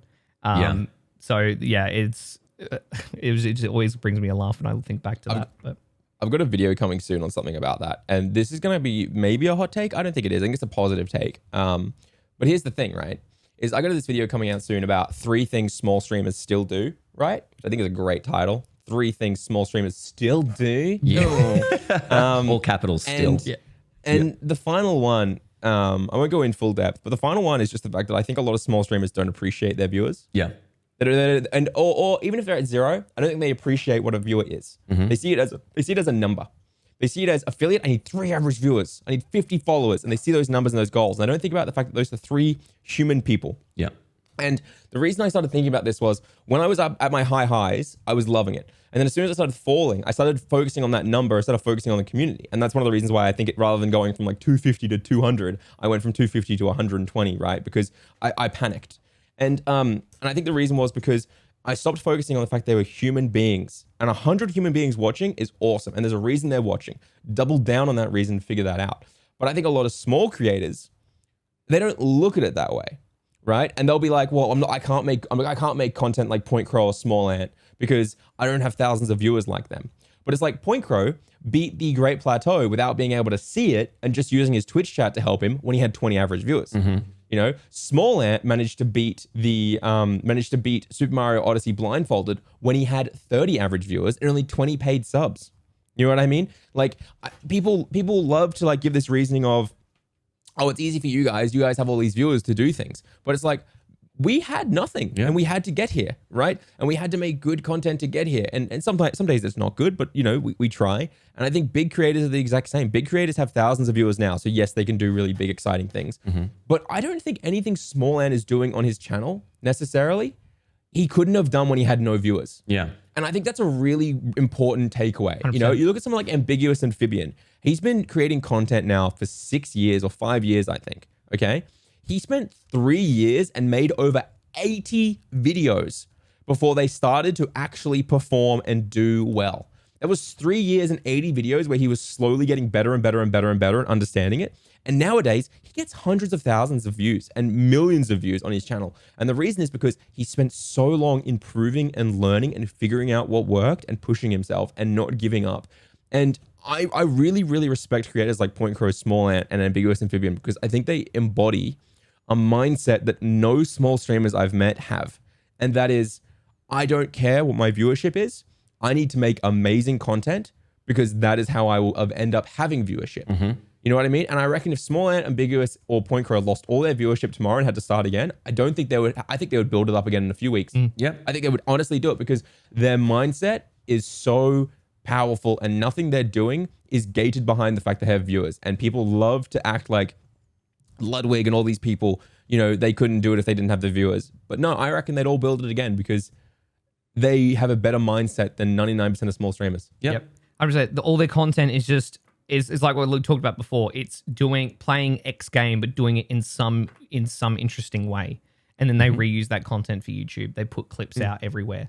So yeah. And speaking of that as well, it's also because we're talking about community. You'll find that you'll create a community, as Eljay said, it's talk to people within the Twitch ANZ partner Discord. You create a community with other streamers as well. It's not just the viewers that you create a community with. Like if you look at the podcast, we created a community right here because we're like-minded and we've got the same kind of drive and ambitions.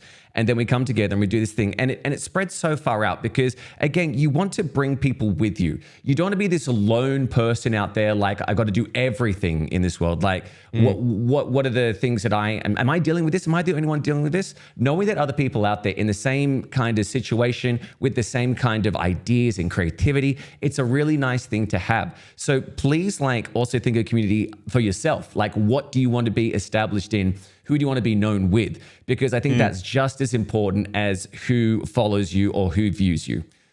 I was a loner. Yeah. I was completely alone for that first, until YouTube. I was completely alone. I built my own sort of community, because I had a lot of small streamers in my community who watched, like Cheeseman and Mitty and Becker and all these people who are small streamers. And they're in there and stuff like that. But I was so fucking lonely. Yeah. I had no idea if I was the only one struggling with this stuff. I was freaking out constantly. I was panicked, and I had no idea what I was supposed to do. Because as we've talked about a lot, when you're small, you can go and watch my channel, Harris Heller, Gale Level, anyone, and get the information you need, right? But when you start getting to 100 average viewers and your content is your own unique content, general advice no longer helps you. And the only way for you to get advice and to learn is by talking to other people who are around the same size, dealing with the same things. Yeah. You know what I mean? Yeah. Being on this podcast, talking to you guys, talking to other creators, doing collabs. Eona, I talk about a lot in the podcast as a really good example of a content creator. I bounce ideas off EO so much. I'm sure they are sick of me by now, but I will be like, hey, I have a theory and I've got a question. I want to know what your thoughts are. And I'll just ping it to them and I'll just ask them and I get their thoughts because I would and it's just one of those things, right? And I love Harris Heller. I think he's a legend. But when I interviewed him on stream, I don't think his advice to me was overly applicable. And I've said this before. I think his advice is really interesting and really sparks a lot of conversation. But I don't think it helped me understand the plateaus that myself and small streamers were going through. You know what I mean? Yeah. And I think that's because he grew with a YouTube channel, and that's fine. That's what I'm trying to do as well. But I think unless your stream content is the exact same as your YouTube content, it's much harder to grow that. Yes. Yes. Harris's stream content was his YouTube content. It was stream advice, interviews about it, stream advice, and stuff like that. And when I started doing that on Mondays, I saw a huge amount of success. But then the moment I stopped doing that, it goes back down to my core community. Yeah. And I had to decide, do I want success or do I want my own form of success in the form of my community? And I chose that I wanted my community of 100 people who were there for me and not for my stream advice. Yeah. And so I really appreciate Harris, and I think his interview was really interesting and a lot of that stuff. But I don't think his advice was nitty gritty and applicable to understanding those plateaus. But you know what? I spoke to Iona, who's 150, 200 average viewers, and every time I talk to her, I walk away with something that I think is actionable, helpful, and honestly sets me up to be a better content creator. And I think that is because she's in the trenches right now in the same situation I am, and she's going through the same things and trying to find her feet and figuring it out. Yeah. And Mr. Beast once said, if you're out there as a lone ship making a mistake and you make maybe 3 mistakes a video, it's going to take you, 30 videos before you've made 90 mistakes, right? And you've learned from each of those 90 mistakes. But if you have five friends, you and 4 other friends, so 5 of you, all make 3 mistakes a video and you're all releasing videos, you're going to make more mistakes and learn as a group faster than anyone else. Yep. You know what I mean? I completely agree. And that's just such a good point. I think that's your friends, though. I don't think that's the same as peer-to-peer feedback. I'm add out again. We talked about this. I don't think going on a Reddit thread and asking for feedback is the way to grow. I think you need similar creators who you're friends with, who are all making similar content, all making mistakes. You need a background check. You need a profile of said people, because again, it's an anonymity on the internet. We all know you don't know who's responding. You don't know what situation they're in. And there's people who give advice that we've talked about who only have 2 to 3 average viewers and are like, I'm a stream coach. And you're like, really? Because it's not diversifying into what you're saying you're doing. But we should also talk about other positive things. So you talked about the first time back in the day that you had that big kind of moment that like kind of made you who you are. Today, when you deal with big things like, say, raids or donations or a big amount of followers or something, what do you think you do now that you didn't do back then, which has helped you, which is a positive thing for when those big situations happen? Because I know it can be very daunting when you're just starting off and say you've only had 3 viewers the whole time, and then you get a big rate of 100+ people, you would be overwhelmed. What do you think you do better now than you did in the past? Well, I don't get an erection anymore from the big raid, which is good. I was wondering why the camera was a little tilted. You no longer leave the towel on slant at the moment. You no longer a towel on the chair. Someone commented on the video last week saying, if someone can do adult humor that's not crass, then I think they're a comedy genius. And I just want to say I'm sorry to that, because that's not subtle. That was just crass. But sometimes that's fine. Yeah. Exactly. I need to use the loo. I'm going to pee. So I apologize. I'm busting. Go for it. My morning has been thrown out so hard, and I'm so sorry, boys. By this storm, we lost all our hot water again. Yeah. So I'll be back in 2 Yeah, seconds. you go for it. I can, while he's gone, I can sort of answer this a little bit. So I think for me, Reapz, I think everybody goes through that stage as they're growing as a creator, where you get incredibly overwhelmed by that first massive raid, that first big donation. You freak out, man. You freak out. Or, you hit affiliate and someone hits you with that first 10 gift bomb or like a 50 or something crazy, I remember, my first like 100 gift bomb that someone did, or the first level 5 hype train completion. Yeah. All of those moments, like a pinnacle. And I think when it comes down to exposure therapy, once you've gone through it, you're used to that feeling. So you still feel that same level of appreciation, that same level of excitement, but you're able to sort of keep yourself more composed. You're able to thank the people, draw attention, but then keep that content flowing as well. Like you're not halting the content for half an hour. You're right on, because I think, there's that saying of like, there's the scariest things in the world are death and public speaking. And you can with public speaking, I think you get very nervous. It's always, you've got 100, plus eyes on you as you do public speaking. And nobody likes public speaking if they've got to do it for the first time. It's daunting. You're nervous. You're trying to read the notes. You don't know how to engage with people. And that's kind of like streaming to an extent when you get those big moments of the big gift bombs, as you say, the big raids. If you're hosted on a channel or something like that, it is exposure therapy. The more you do it or the more you experience it, the more you become comfortable within that scenario. But I think the big thing is, if you do have one of those big moments, you may not want to do it because a lot of people don't like doing this, but you should go back and watch what you did and how it came to be. So when you get that raid, go back, watch yourself. Try and obviously realize, put yourself out of the situation of this is me trying to critique what I'm doing rather than, oh, I'm just in it to relive the glory moments. You can do that if you want. But what was the point where you were like, okay, I did really well there. I need to do that next time, because I did that myself. When I got a big raid, obviously I was like, oh my goodness, I got raided by a so-and-so. And I went back, and this is in the early days of streaming, I went back and I go, oh, I noticed a lot of people dropped off because I kept talking about the raid. I kept talking to the people when people wanted to see what I was actually playing. I should have gone back to the gameplay earlier while still talking to the chat, because you can do both at once. It's all about multitasking.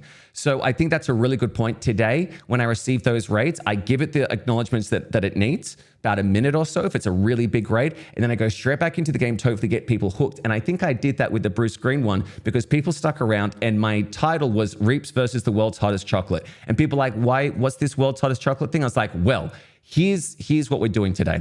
And it worked out really well for me. So yeah. No, I love that. Yeah. That's really, really cool. I think the thing you just said there that kind of connected with me a lot was, oh crap, I've lost it. You said something at the very start, and I have this thing where I try actively listen. Yeah. So if I have a thought when someone's talking early on, I don't just think about that. I try to push it out of my brain and then keep listening. But now I've just lost exactly what I was going to ask you. And I wanted to ask you something really important. It was about raids. Yeah, I know it was about bouncing raids. off like exposure therapy. Oh, yes, thank you. So when someone raids me, this is something that I've never seen anyone else do. I don't know if you guys do it. People will sometimes tweet out, hey, tonight we had a really great stream. Thank you so much to 1, 2, 3, 4, 5 for all these raids. Like all the people, they'll tag all the people on Twitter. Yep.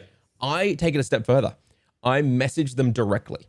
I will go to their Twitter DMs or to their Twitch DMs, and I will send them a message and say, hey, I really appreciated the raid so much last night. Thank you so much. Your community was amazing. Would love to stay in touch and collaborate in the future.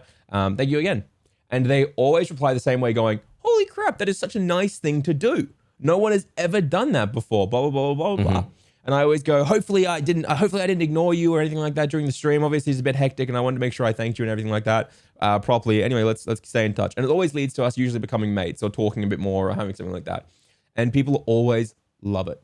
They always love it. And that's a big takeaway for me. I'm not going to message. I don't message everyone. So I'm not going to message, if I get a 3-viewer stream, 3-viewer raid, which I appreciate a huge amount. Everyone knows I appreciate small streamers. But I'm talking like if I get a 50 to 75 and I'm at 100 average, I'll be like, dude, thank you so much. That's a very good tactic. Yeah, I like that. Because it's the right thing to do, I feel. Someone's trusting their community to you. But here's a question for both of you.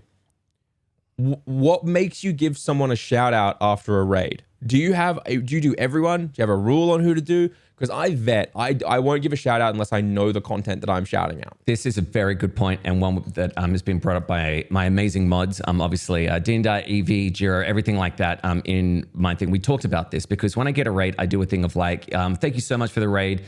Shout out to the person who gave me the raid. And I realized that I shouldn't do that unless I know the person is 1, from the community, or 2, somebody that I've actually watched and can verify. So I've been actually stopping that the past few weeks. I'm just going, thank you so much for the raid. Thank you for your amazing community coming over here. But the shout out, I don't really do as long as I actually know them from the stream and that they're verifiably a good person that I can trust and not just be like, crazy antics. So I agree with what you said there. I didn't in the past, but now I'm a lot more holding myself accountable for it. Yeah, it's definitely something I need to do more often as well. It's not like because I can't. It's almost because I fall into that awkward moment where I'm like, you want to say something nice about the person that's raided, be like, I don't know anything about you. So like it's really hard, and like the most I'll be able to do would be usually I'll kind of ask, like, someone who's new coming in, I'll be like, hey, like, tell us more about yourself and about your content. And, I give them like a short moment to just talk a bit about themselves, because I'm like, thank you so much for the raid. I'd love to know more about you. And then usually they'll, the people will kind of, give their kind of short elevator pitch and be like, okay, cool. Well, if that sounds like something that you guys like, maybe go check them out. But yeah, you guys are absolutely right. Like you need to make sure you know exactly what the kind of content is that person is making before you actively tell people to go check them out. You're giving them your seal of approval before you do that, and how important that is. Yeah. Well, raids can be an incredibly powerful and incredibly positive moment in your stream. And I think they can also be an incredibly scary and dangerous moment in your stream. I won't get too into it, but like, I've had raids where the community have just not meshed at all. Yep. They don't want to mesh into our community. They want to take the chat and make it their community. And it's like very clear, you know, like me having to say to people, hey, can you stop making that joke and that thing? That's really inappropriate. We don't do that here. Yeah. Or like other people who are just like will not stop spamming the same thing and stuff like that. You know, like I had a raid from a small creator who had like 15 average viewers. And it was actually during a really important stream, and I was in the middle of talking to my community. We were having a big moment, doing all this stuff, and the raid came in, and I said, "Thank you so much, I really appreciate it." Blah blah blah blah blah. And then we kept moving forward, right? I gave them all the time. I was very kind. My chat gave them all these vibes and love and stuff, and we moved on. And I kept doing my content, and then like 3-5 minutes after the raid, his entire community came back up again and started spamming. It's X streamer's birthday. Wish him happy birthday. Just constant. Just the entire chat was like that. And my chat was like, "Whoa, what's going on?" And I said, "Hey man, well, I really appreciate that. That's very happy birthday for that. But can we stop? Can we stop spamming, please? I'm actually in the middle of my own, you know, stream. It's a special event stream tonight. And I'm trying to focus on that." And then they kept going. They said, "No, sing happy birthday. Sing happy birthday." And he was joining in, the streamer was joining in. I said, "Guys, you're actually kind of, I'll be honest, taking a really fun moment that this streamer has just done, and you're turning it into a bad experience for me and my community. You're taking this raid and turning it into a bad moment." Yeah. Sorry, just to clarify, are they saying that it was the streamer's birthday or someone completely different? It was the streamer's birthday. Okay. So it was yeah. And they were all like, obviously coming from a very hype stream, but they were like, at first it was like, "Say happy birthday." And I was like, "That's nice. Okay, guys, happy birthday. I'm going to get back into my thing now." And then they were like, no, you have to sing happy birthday. And I'd already said, I'm going to get back to my thing. And I said, "Guys, you're actually taking this, you're turning this really positive moment into a really negative thing. It's making it really hard for me to actually continue my stream right now.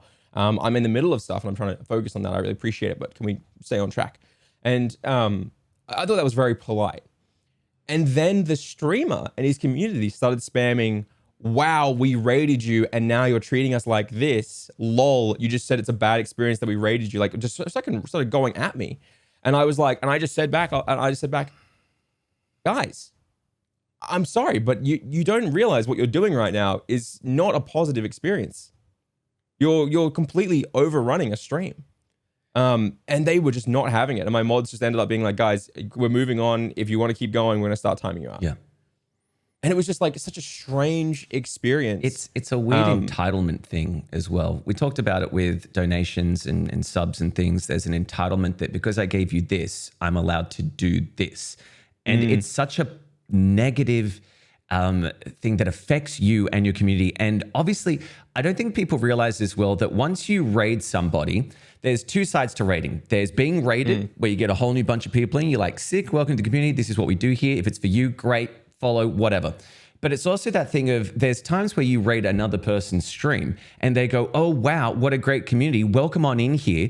And the people who you raided with are very kind to the streamer and they give you a follow back because of it, because they are representative of your community. So what Eljay just said then, when it comes to do this, do that, I gave you a raid, you should be, you know, giving me X amount of your time. It really boils my blood to an extent because I hate that entitlement. I really, really hate that entitlement of, well, it comes down to like, me this. we raided because we wanted something from you. Yeah. You're right. On the same topic, can I ask you guys, have you ever been what's called ghost raided? What's that? No? Okay, so this is something I'd never heard of until a few months ago. All right. I was live and someone joins and goes, "Hey, have you ever been ghost raided? What do you think about ghost raiding?" And I thought this is just a stream education question. So I said, "I don't know what ghost raiding is, man. I'm sorry." And he goes, "Ghost raiding is when people raid you while they're still live." And I said, "That doesn't sound like a thing. I've never heard of that before." Right. And like, "Yeah, no, it's a thing." And I was like, "Okay." And then about 5 minutes later, my chat became completely unusable. Like completely unusable. I thought I was getting a bot attacked. Right. Because it was just random emojis, random sentences. It made no sense whatsoever. And I was so confused. Like there's clips of this, of me being like, "I'm sorry guys, I think I'm being bot attacked right now. Yeah. I think this is a bot attack. Hold on, let me go follower only mode." And I went follower only mode. But the problem is the person ghost raiding me, they'd been here 10 minutes earlier, and his whole community of like 30 people had actually already followed throughout the stream. And so they could keep going. Yeah. So then I had to go sub mode. And I was like, "Guys, I'm really sorry." And my whole chat and subs were like, "Guys," it was like, "What is happening? This is awful." Yeah. Like they were like, "This is awful." And I was like, "I'm really sorry. I appreciate that you're maybe trying to do something good, but this is not a good thing to be doing. This is actually against terms of service to like be doing this, to like be derailing other people's streams with your audience and stuff like that, man. Be really careful. Like I was trying to be really polite about it because I thought maybe it was just like a new streamer trying to like do something that was cool. And I was like trying to be really polite and stuff like that. And eventually he moved on, came back 15 minutes later and did it even harder. He only had like 10 people engaged in it. But the 10 people were so intense with spamming as much as they could that it just made my entire chat just unusable. Like literally, I'm talking like faster than an XQC, right? And we were all just like so shocked by how weird this was. A few of my community members went and watched his side of things. The entire time, the moment I didn't like get excited and thank him, he started calling me the C word, started saying I was a massive pile of crap and like all sorts of terrible things, saying this guy is supposed to be teaching small streamers, yet here he is not being excited about this ghost raid. And I went and watched it back as well, and he was so vitriolic and awful. But the thing is, I went and looked at it. He was doing it all night to people who were like a little bit bigger than him by like 100 to 200 average viewers, and every single one of them didn't enjoy it. He did it to a few people his same size, and they were even like, can you stop, please? Like, no one enjoyed it. And all he would do while that was happening was just insult the person. And unless the people gave him like a positive response. And it was clear that it was just like this weird tactic to try and like create content and to network. But clearly no one liked it. No, That's yeah. his way Like, of networking, bitching about it when they don't get the response that he thought he'll get. Yeah. Wow. Okay. Yeah, and he was like, give me a shout out. Give me, why isn't the guy giving me a shout out? I just gave him like 15 average viewers. The 15 average viewers ruined the chat and then left instantly. Yeah. You know what I mean? And my entire community was like, what the fuck was that? That is so weird. I thought you were going down the term of like there was a bunch of people in a community hanging out in a Discord and they just found you and they're like, hey, this person's really cool. And then all people in the because which just happened. I don't know what the name for it, but all those people in the Discord then go into that stream and were like, Well, I thought it was like, my initial thought of a ghost raid was that the streamer's going, we're going to raid this person and it's going to show a big number on their screen, but nobody talk. So you got this huge raid, 500 people and there's like no comments and you're like, did I actually get raided or is that a stream element screw up? that's amazing. I love that. Or ghost. But no, it was a really weird experience, and it was such a strange thing. And I felt like, was I in the wrong? You know, I was like that. Very quickly, I was like, no, fuck no. Like this is weird. That is so and like, strange. And like I was going around looking at it and like he did this all the time. This was like his main content. He would do Pokemon card openings and then at the same time he would go and ghost raid people. And then the moment he'd move on to someone else, all the viewers that he ghost raided them with would leave and unfollow and all that stuff. Like it was never positive. And it was purely just him trying to build up a viewership. But it was the weirdest experience. And you guys just reminded me of it talking about the raids. And it's just like... Makes me angry, honestly. Makes you angry. It honestly makes me angry. Like, And the fact that someone's trying to do that is just horrible. I like the other thing that popped in my head about ghostwriting was like, has anyone tried to raid you guys but spelt your username wrong? No. Oh, I've done that to people, but the username didn't exist, thankfully. Oh, yeah. No, I haven't. I have a Stream Deck thing where I can click on raid and it shows all the people who I follow live and then I just click on that. So I only really raid people that I know. Yeah, I've got that as well. I've got when I click my ending stream button, it opens a folder, and on that folder I've got like the 30 streamers who I really enjoy. Yeah. And they're all grayed out as their profile pictures. And if they're live, it's colored in. Oh, nice. And then all I have to do is press I press that person's button. It opens their stream muted for me so I can see what they're doing to make sure a raid is appropriate. Yes, I've done that. And then if it is appropriate, I just double click and it just raids them. I think you might need to show me that later. That's actually pretty cool. So I run into a slight issue, and this is people that like know me, where they've put an R on the end of my name, and that username already exists. Yeah. And they'll come in and be like, "We rated you." I'm like, "Did you?" And they're like, "Yeah." I'm like, "Did you put my name right?" And they're like, "Oh, I rated the one Victacular with the R." And I'm like, "There's your problem." Because usually it shows like the little icon of like your... That's what I'm thinking, right? Yeah, it puts the profile picture there. No, I don't know. A lot of people type it in their chat. They type /raid space and they type the person's name in their chat rather than like going into their dashboard and clicking the raid button and then looking at their followers that pop up when you type it in. Right. So like I talked to a bunch of people and everyone's like, I just type it in my chat /raid like any other command. I'm like, no wonder you're sending them to the wrong people. Yeah. Like... Have a list. Have a list right there. Oh, goodness me. Yeah, that is good times. But we probably should move on to Q&As unless we've got any more kind of like positive vibes that we've had from the early days to present. Yeah, I'd love to know in short. Yeah. Your standout, your best moment as a streamer overall, and if you learned anything from it or if it was just a good moment. Oh man, to get it down to just one, Nick, feel free. I was gonna say I had this one written down from earlier. One of my most standout moments, I think, again, this is kind of going on the whole sort of community vibe and how important that is, was the first time. It was a birthday stream that I did, but it was the first time I got hit with a kudo board, and that meant so much to me that my mods and my community were making this board behind my back, because I don't really know about kudo boards at the time either. They're just like, and a lot of people probably don't. It's an online card essentially, like a big board that people can put their little like thank you notes and pictures on, and it's like a big. Imagine getting handed a big chalkboard or a big cork board, and on it was a bunch of lovely messages, or could be hateful as well, to be honest. And just give it to you.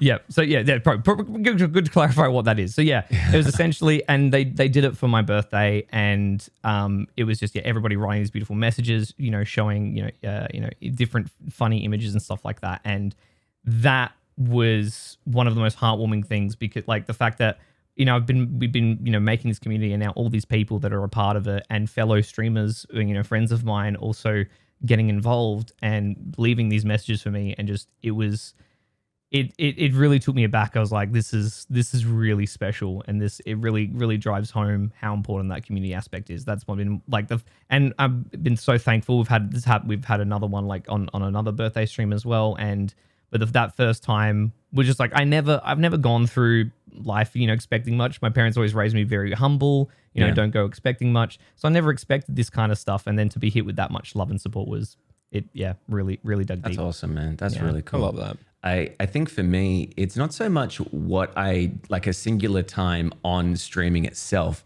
but what I'd like to call the ripple effect.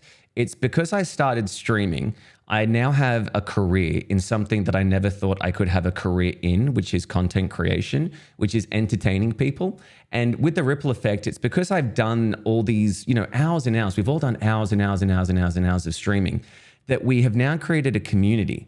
Because I was very small time back, because I started in 2017 and I went to PAX, I think in 2018. And even with my very small community, I had people coming up to me saying, hey, I know you, Reapz. I know you from this stream. And it's like, I only had like 20 viewers at the time, you know what I mean? But it had this ripple effect. People flew in from America to hang out at PAX with the crew, the mods. It was just this weird thing of like, we've created a community that people now are friends in real life and are meeting up in real life just from the fact that they came to this one stream where I was acting like an idiot. And now they've made these like hopefully lifelong friendships, and I don't know, back each other up. That's what I would say take most away from streaming, is that as much as I see and you see, we only see a camera and a monitor in front of us. Behind the scenes, there's just so much going on that we have had a positive, hopefully positive effect on people, and a feeling that they are welcomed, and that, what they've got going on in their real life, we can distract them for a bit and hopefully make them feel at least happy for a little bit of the time when they come into the streams. Obviously not to the extent of we fix their problems, because we definitely can't, but something that they feel confident to be like, yes, I'm trans, I'm gay, I'm all these things that they may get prejudice against themselves about from other people. And here it's a welcoming environment. That's what I really pride myself on. Everybody's welcome. Don't be a dick. That's the only rule. Yeah. Oh, it's so gosh damn wholesome. Yeah. Son of a bitch. I'm gonna fucking cry. I've had this is so probably so stupid. But I think this really speaks to who I am as a person. You know what I mean? Like, I'm not. When we talked about earlier about how the Twitch tour made us think about who we are, one of the things they wanted us to do was come up with 3 words or 3 concepts that kind of describe who we are as content creators and describe our content. And the 3 things that I landed on was mediocre, because I don't think I'm this huge, amazing, everything's wild content creator. I'm not an esports player. I'm nothing like that. I'm just me being mediocre, making bad choices and having funny things happen from it, right? The second word was genuine, because I just honestly, I just go out there and I just do my thing. You know what I mean? Like I'm very honest with people. Even a comment yesterday, since last week when I talked very openly and transparently about like, you know, some of the reasons why I tried Bat 100 and stuff like that. I've had people reach out and be like, dude, yeah, that's why we're a part of your community. Like I've had multiple people reach out and say, hey, I come from a family who have alcohol issues. I come from a background where I'm a recovering alcoholic, and hearing you say in the podcast, you actually are actively avoiding doing that on stream because of it. That made me feel really welcomed in again. And I was like, oh my dude, that kind of thing is amazing, right?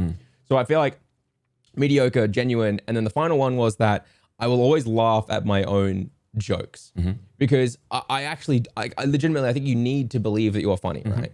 And that's a big rule of thumb for me. And I think those are my 3 things, right? And so when you put those together, my favorite moment of streaming will make a lot of sense. The same reason as when I first realized I was in love with my wife, it wasn't some big crazy event. It wasn't anything like that. It was just us hanging out together, right? Like, you know, all of the biggest moments of realization for me have been in the most mundane situations.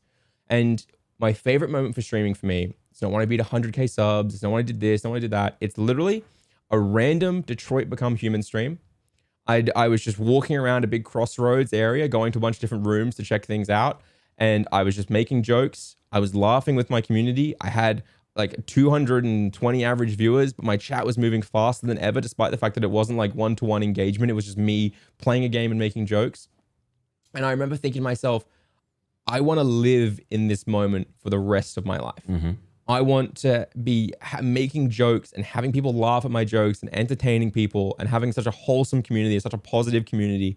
You know, I was like, this is the best moment of streaming I've ever had. It's not some big event stream. It's not me making a terrible cake. It's not me painting. It's not me doing any of these wild things. It was just this moment where I was making content for the collective that the collective was enjoying enough that they were fully focused on the content. And that was a really big moment for me, because we've always said as a group, most people will lurk. They're not going to be engaged all the time. In fact, the longer you go through and while you play games, a lot of the time people will go into full lurk mode. But I knew my content at that time was doing really well because just of how active my chat was. You know what I mean? And because of the things they were saying and the positive feedback. I'd make a joke and I'd get 30 Keck W's back. You know, I would say, what do you guys want to do? Do you want to go into the convenience store or into the abandoned house? Press 1 for convenience house, press 2 for abandoned house. And they'd be flying past 1, 2, 1, 2, 1, 2, 1, 2. Everyone was so excited. And I've had bigger average viewerships, but I've never had a more active chat than that moment. Yeah. And I've never felt more like a content creator than that moment there. You know what I mean? 880,000 views on a YouTube video, and I don't feel like a content creator from that. But it was that moment where I felt so much like the dream job that I always wanted to do. That has to be my best moment forever. And the thing I learned from that was honestly just I love what I do, and I want to get back to doing that, and I want to have more moments like that, and I want to always value that moment. Yeah. And that's my big takeaway from that. That's nice. That's so awesome. Yeah, I was going to say is you put on a good point there as well. It's you talked about like batting 100. And I think a lot of people, you know, including myself, you want perfectionism. But I read this great quote the other day that I'm trying to remember, and I may have paraphrased it wrong, but it's like, don't let perfection get in the way of progress. Because the more that you stew on something and the more that you're like, I really want to do streaming, but I just got to make sure this is right, this is right, this is right. To all the people listening out there who are maybe listening because they want to get those facts before doing it, just do it, man. Like just do it, because look where we are now. And it really does stem from the fact that it's going to take you maybe a longer time, a shorter time, whatever. Put yourself out there, go for what you can do. If you've got the time now, do it, because who knows in the future if you'll have that time or that freedom to actually pursue this content creation journey that you want to do. So that's the last thing I want to say before I enter the Q&As. But that was very nice, boys. If you look at the early days, as I was saying earlier, if you look at the early videos, the Point Crows and the Smans, the early videos where they got no viewership back in the day, right? Those videos got 100, 200 views to start out. And then they boomed. They boomed. 2 years later, those videos have 600, 800K views, right? And it's like people will sit there and they'll release a video and it'll get 100 views, 20 views, whatever it is. And they'll go, well, that didn't work. And they'll give up. Yep. But it's like, no, man, it's not how it works. If you release good, and if you look at those videos, you look at Small Ant and Point Crow now, I love their content. But their edits are not fancy. There's not wild graphics and all these things. And if there's one thing I can tell you right now as a content creator, you are spending too much time trying to make all of your edits wildly perfect. You know, I have people who aren't content creators anymore, but they used to, or they've spent a lot of time researching, and I see them in the Discord giving feedback to people about how to edit and saying this edit didn't work well and this didn't do that and blah, blah, blah, blah, blah. And I made a joke once that I was considering doing an editing tutorial, right? About things that I think are important. Because what these people don't realize is I've got 8 fucking years as a video producer, right? The stream scheme edits are not fancy. In fact, they're incredibly unpolished and unrough. But I like that because I think it's more genuine. If I wanted to edit this fancily, I wouldn't be able to pump content out, right? If I was there making J cuts, careful L cuts, doing all these things, it'd be one video a month. And even then, I wouldn't know if it's going to perform. All people need on YouTube is for the audio to sound good and for the content to be good. Yes. That's all it is. If the content is good, people will stick around. If the audio is good, they won't leave instantly because if they hurt their ears, they're out, right? It can be 360p as Nick had, right? You can upload a video tomorrow and have it be 360p, but if the content is good and people like it, it'll blow the fuck up. Look at Mr. Beast. Mr. Beast, when he does his like island giveaways and stuff like that, the footage is terrible. They're on little handy cams and stuff like that. GoPros, but it's the content that matters so much. And I thought it was so funny when I said I was going to do the editing tutorial. 2 people said back, "I love your content, man, but based on your edits, I don't think you could do a good tutorial on that." And I laughed at that and I played it off. But here's the thing. I'm a far better editor than what Stream Scheme looks like. Yeah. And I'm a far better editor than what my YouTube videos look like. I've gone out and done this professionally as an editor for years. And the thing is that I think it shows people do not realize what really matters. They don't. All that matters is your content. If you want to spend hours polishing every single cut, I'll tell you what, that video still might not perform. Point Crow, Small Ant, Ambiguous Amphibian, Call Me Kevin, all these guys, their edits aren't that fancy. There's some preset subtitles that they used at the start to engage with people, and then it is just purely cutting down and pasting for jokes. But what actually I think is one of the quickest ways to know that someone isn't a confident person, and subconsciously you will leave a video like this, is when they aggressively are over editing. And I noticed this in some of my own edits, is that I wasn't confident in myself, so I would over edit. I'd add too much to a joke. But a joke performs so much better if you let the joke land, give it a second to breathe, and then move on. You know what I mean? If you're constantly just moving through, or you're adding cutaways to like, that's what she said, like, which I've done in the past, and other things like that, you're ruining it. And so to add on to that idea of just starting because of perfectionism, you're going to be so surprised where if you literally just think about good content and make your packaging of that content, like the thumbnails and the titles, interesting and get it to the right people, you'll be fine. Like seriously, go watch a Small Ant video with a pen and paper and pencil, and you'll go, there's no fancy intros and wild graphics and all this crazy stuff. It's literally just good content, a narration to give a good story, and that is it. And delivers on what he promises in the title. You know what I mean? That's a big thing. I think a lot of people, when they do, as you talked about, Eljay, when they do videos in general, because I'm sure people would look at me and go, "Oh, you're not an editor." Well, I'll have you know that I've done it for 10 years and I've worked for like multiple, BBC, Disney, everything like that. I've had to do long form, short form, everything, commercials, all that kind of crap. And the thing that I've learned the most is 3 things. 1, trim the fat. AKA, you may think this is really interesting because you said something funny, but there's a really long gap between what you say and there's the big payoff. Cut it. It's called kill the babies in the industry. You've probably heard about this all the time.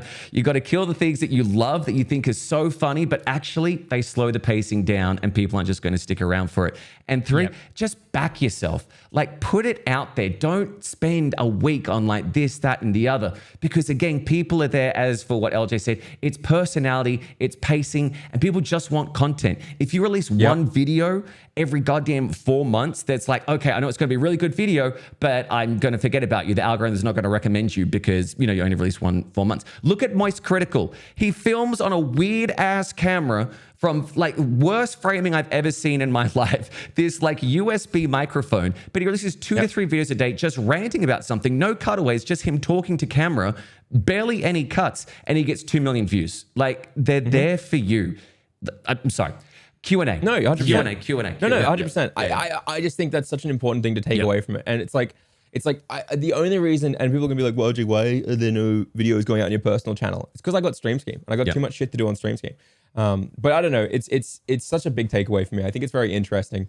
I think there are a lot of people out there who aren't content creators, but have learned a lot about content creation, and they have rules in their head, and they don't realize that those rules don't actually matter a lot of the time. Like legitimately, they don't. Like if anyone's watching this, I want you to go away from this. And yes, you can go watch a big Mr. Beast video, but I'll tell you what, the majority of people don't need to do his level. Yes, he's the fastest growing content creator on the platform, and yes, you should learn from him. But you know what? If you want to make content like Ambiguous Amphibian, that's a very easy thing to do. Good packaging, good narration, and make sure that you don't have any boring shots. You just keep zooming in on things or changing stuff, and it's like really quick. Constant You can turn it movement. around super fast. Yep. Yeah. Anyway, let's do some Q&As if we're ready for that. Okay, first Q&A. We'll try and quick fire these. Apologize. It's because we've been going for 2 hours. We'll do our best. It's from Atari Adam, who left a very lovely, supportive comment. I'll just read his question, though, even though it was lovely. I was wondering how else your lives have changed doing what you do. And also, how has your content changed as you grow as people? Thanks for making heaps of people smile every day. I think we've kind of covered this, right? But like, for me, my life has changed because I'm no longer answering to a boomer boss who was red-pilled and I think red pill's the right word, who like hated women and was a terrible person, but I had to work there because the company wasn't bad, just the boss was bad. And I had to work there because I had to pay rent and do these things, right? While I did other things. Or you know, I don't have to run 3 different sole trader companies in order to keep myself a roof above my head. Now I can just do content creation. I get to meet new people, get to hang out with friends. I've met you guys. I get to go to PAX and have a beer with you guys. Like my life has changed because I went from being a very isolated, kind of lonely guy who had just worked all the time to being a semi-isolated, semi-lonely guy who works all the time. I'm right with you there, Eljay. People think that, you know, living the dream is working in a big company that's, you know, a household name. But I found that I was very depressed and very isolated, and just I didn't like working. I didn't have any, you know, zest for it. And now that I can create my own content, don't get me wrong, it's extremely stressful. We've talked about it many, many times, but I'm so much happier because I'm kind of creating my own career. I'm creating what I'm going to be known for, and it's up to me. Terrifying at the same time, but also so rewarding in the scheme of things. So as I've said, I've met new people. I'm going to continue meeting new people. I've met a whole new world that I didn't know. I've never been on the influencer side. I've always been on the other side of the camera, filming the people who are influencers. And it's just nice to get both perspectives, and I'm so much happier now because of it. And yeah, it's a real positive for me. Yeah. I love it. This whole journey has just been incredibly life-changing for me. Like I've always been someone who's never fit the mold. I was always that bit different. And, you know, I was never like a huge party person IRL, going clubbing. I was very, you know, I had my small group of friends like IRL, and that was it.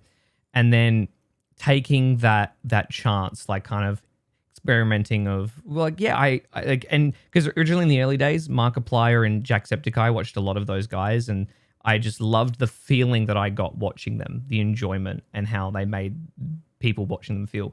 And I was like, I want to do that. Like I like making people laugh. Yes. I like to entertain people. So I want to do that. And that's kind of what it started. And I love being able, like you said, Reapz, like we're carving our own paths. We're doing what we found something that we really love, and we're just putting all of our time and effort into that. Because of content creation, I've been able to meet so many amazing people, especially you boys, and we've been able to have these incredible experiences. Like as hard as content creation is, we get to have some of the best experiences as well. Like opportunities no one would ever even get in a lifetime, different types of things. And working on really cool and interesting ideas and projects. And I think it's just that the internal fire of creativity that we all have, and we've gotten to ourselves to a position where we can let that fire just burn really bright, and we get to do all these really cool things. That's an awesome way of looking at it, yeah. Oh, man. Positivity, baby. Positivity. PMA, positive mental attitude. Let's go. Hey, chat, aka commenters. Yeah. For that question about things that you love about content creation and stuff today, I'm going to pose you a mission. Even if you've already commented before the podcast ended, I want you to answer these for yourself as well in the comments. Doesn't matter if you have to comment twice. I'm fine with the extra engagement. I always want to know yours as well. I can't wait to read them. Yeah. And maybe we'll read some of them out next week as well. Yes. Next up, Uber Amaze, who we answered the question last week from, and I said that they had an amazing thumbnails. I was right. They are the one with the amazing thumbnails. If you're looking for more questions that I gotta ask, how do you come up with your creative, interesting, engaging ideas? Feels like I can brainstorm and research for ages and not come with anything I'm a fan of. Uber, so many things. Obviously, there's the yoink and twist. There's obviously search intent. You can go look at other content creators. You can come up with a bunch of find your butt statements, all sorts of things. My biggest takeaway for you, though, is you've said at the end of that, I feel like I can brainstorm and research and not come with anything I'm a fan of.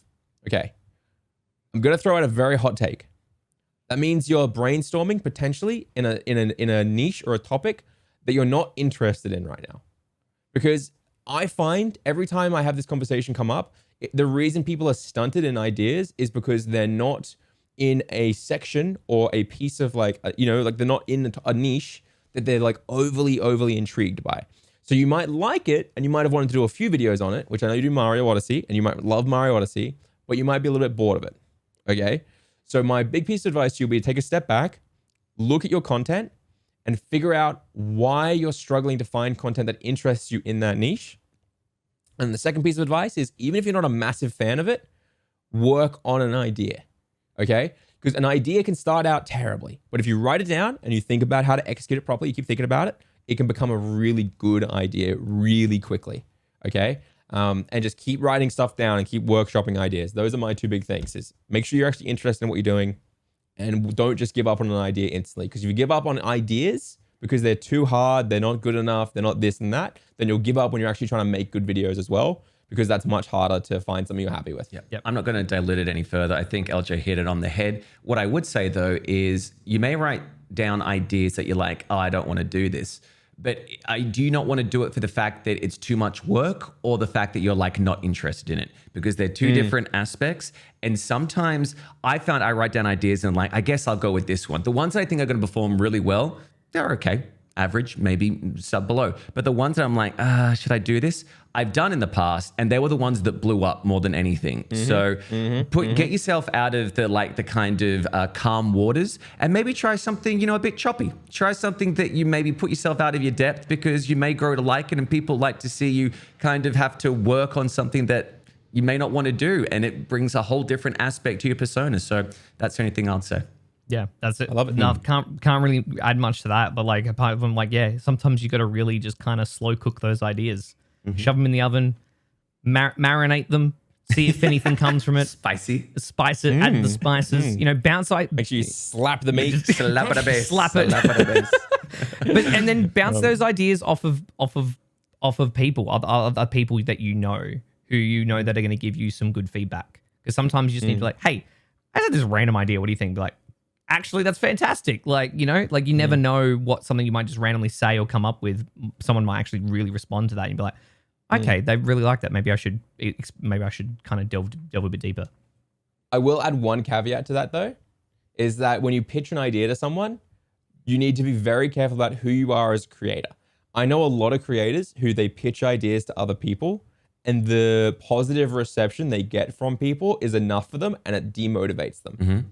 This is a weird one I found, but unless you know you're the kind of creator who you're going to push through, you're going to make the content, you're going to make the thing, you're fine. But I know a lot of people who will go, I want to do this really cool video idea. Here's the cool video idea. And you're like, that is a fucking sick video idea. And they're like, awesome. And they've got the gratification. They don't need to make the thing. They've got the gratification and made them feel good. So I will add, unless you are confident in why you're doing the thing and you're confident you're going to produce it, be very careful about getting early gratification for doing nothing, because it'll set you back pretty follow hard. Through. But Uber follow through. Yeah, follow through. But I think Uber makes some good content. I've seen his content. It'll just take time. Uber, as I said, Ambiguous Amphibian, 70 to 80 videos across 3 years before he started performing. It could be the same for you, but hey, he's now got 800,000 views on a video and all, millions of views on all his videos, and he's popping off and people love watching his content, and it could be the exact same. Let's get it. All right, next, Rye Toast, great chatter, great lad. As far as question goes, I've noticed something new folks will join closer to the end of my streams. Since I average 3 or 5 viewers, 2 or 3 more viewers is a really big deal. 2 or 3 more viewers to me, I still think it's a big deal too.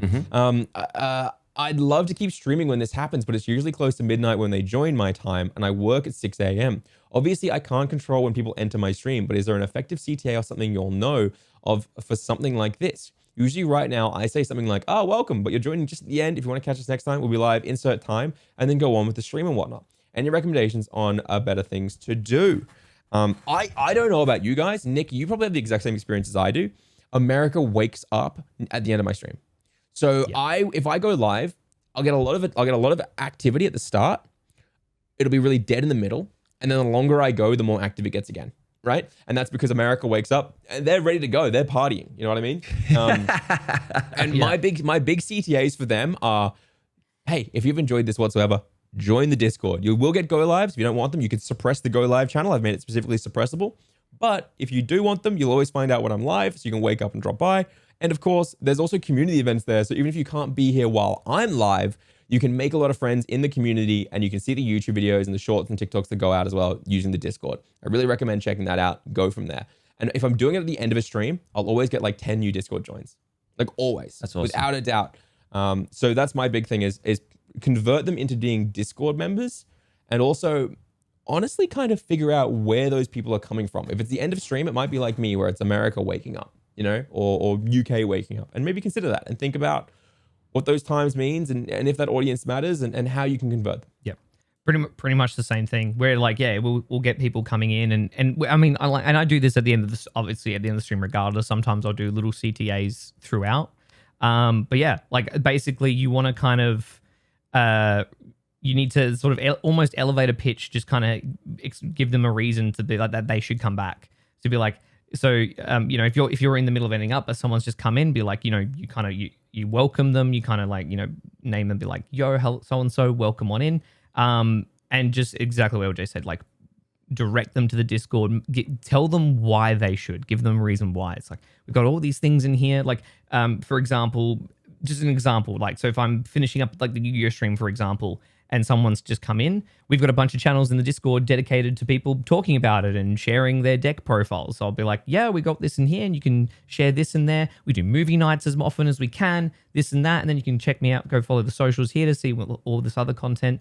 So you just kind of package it up in a very sort of easy to digest sort of like form. And then most often not, they will, and also just remind them to follow as well. It sounds really silly. It actually works for me. It's like, I'll just be like, hey, well, if you drop a follow, you'll be able to catch me. You'll be able to catch the stream, you know, live next time, you know, when we're live.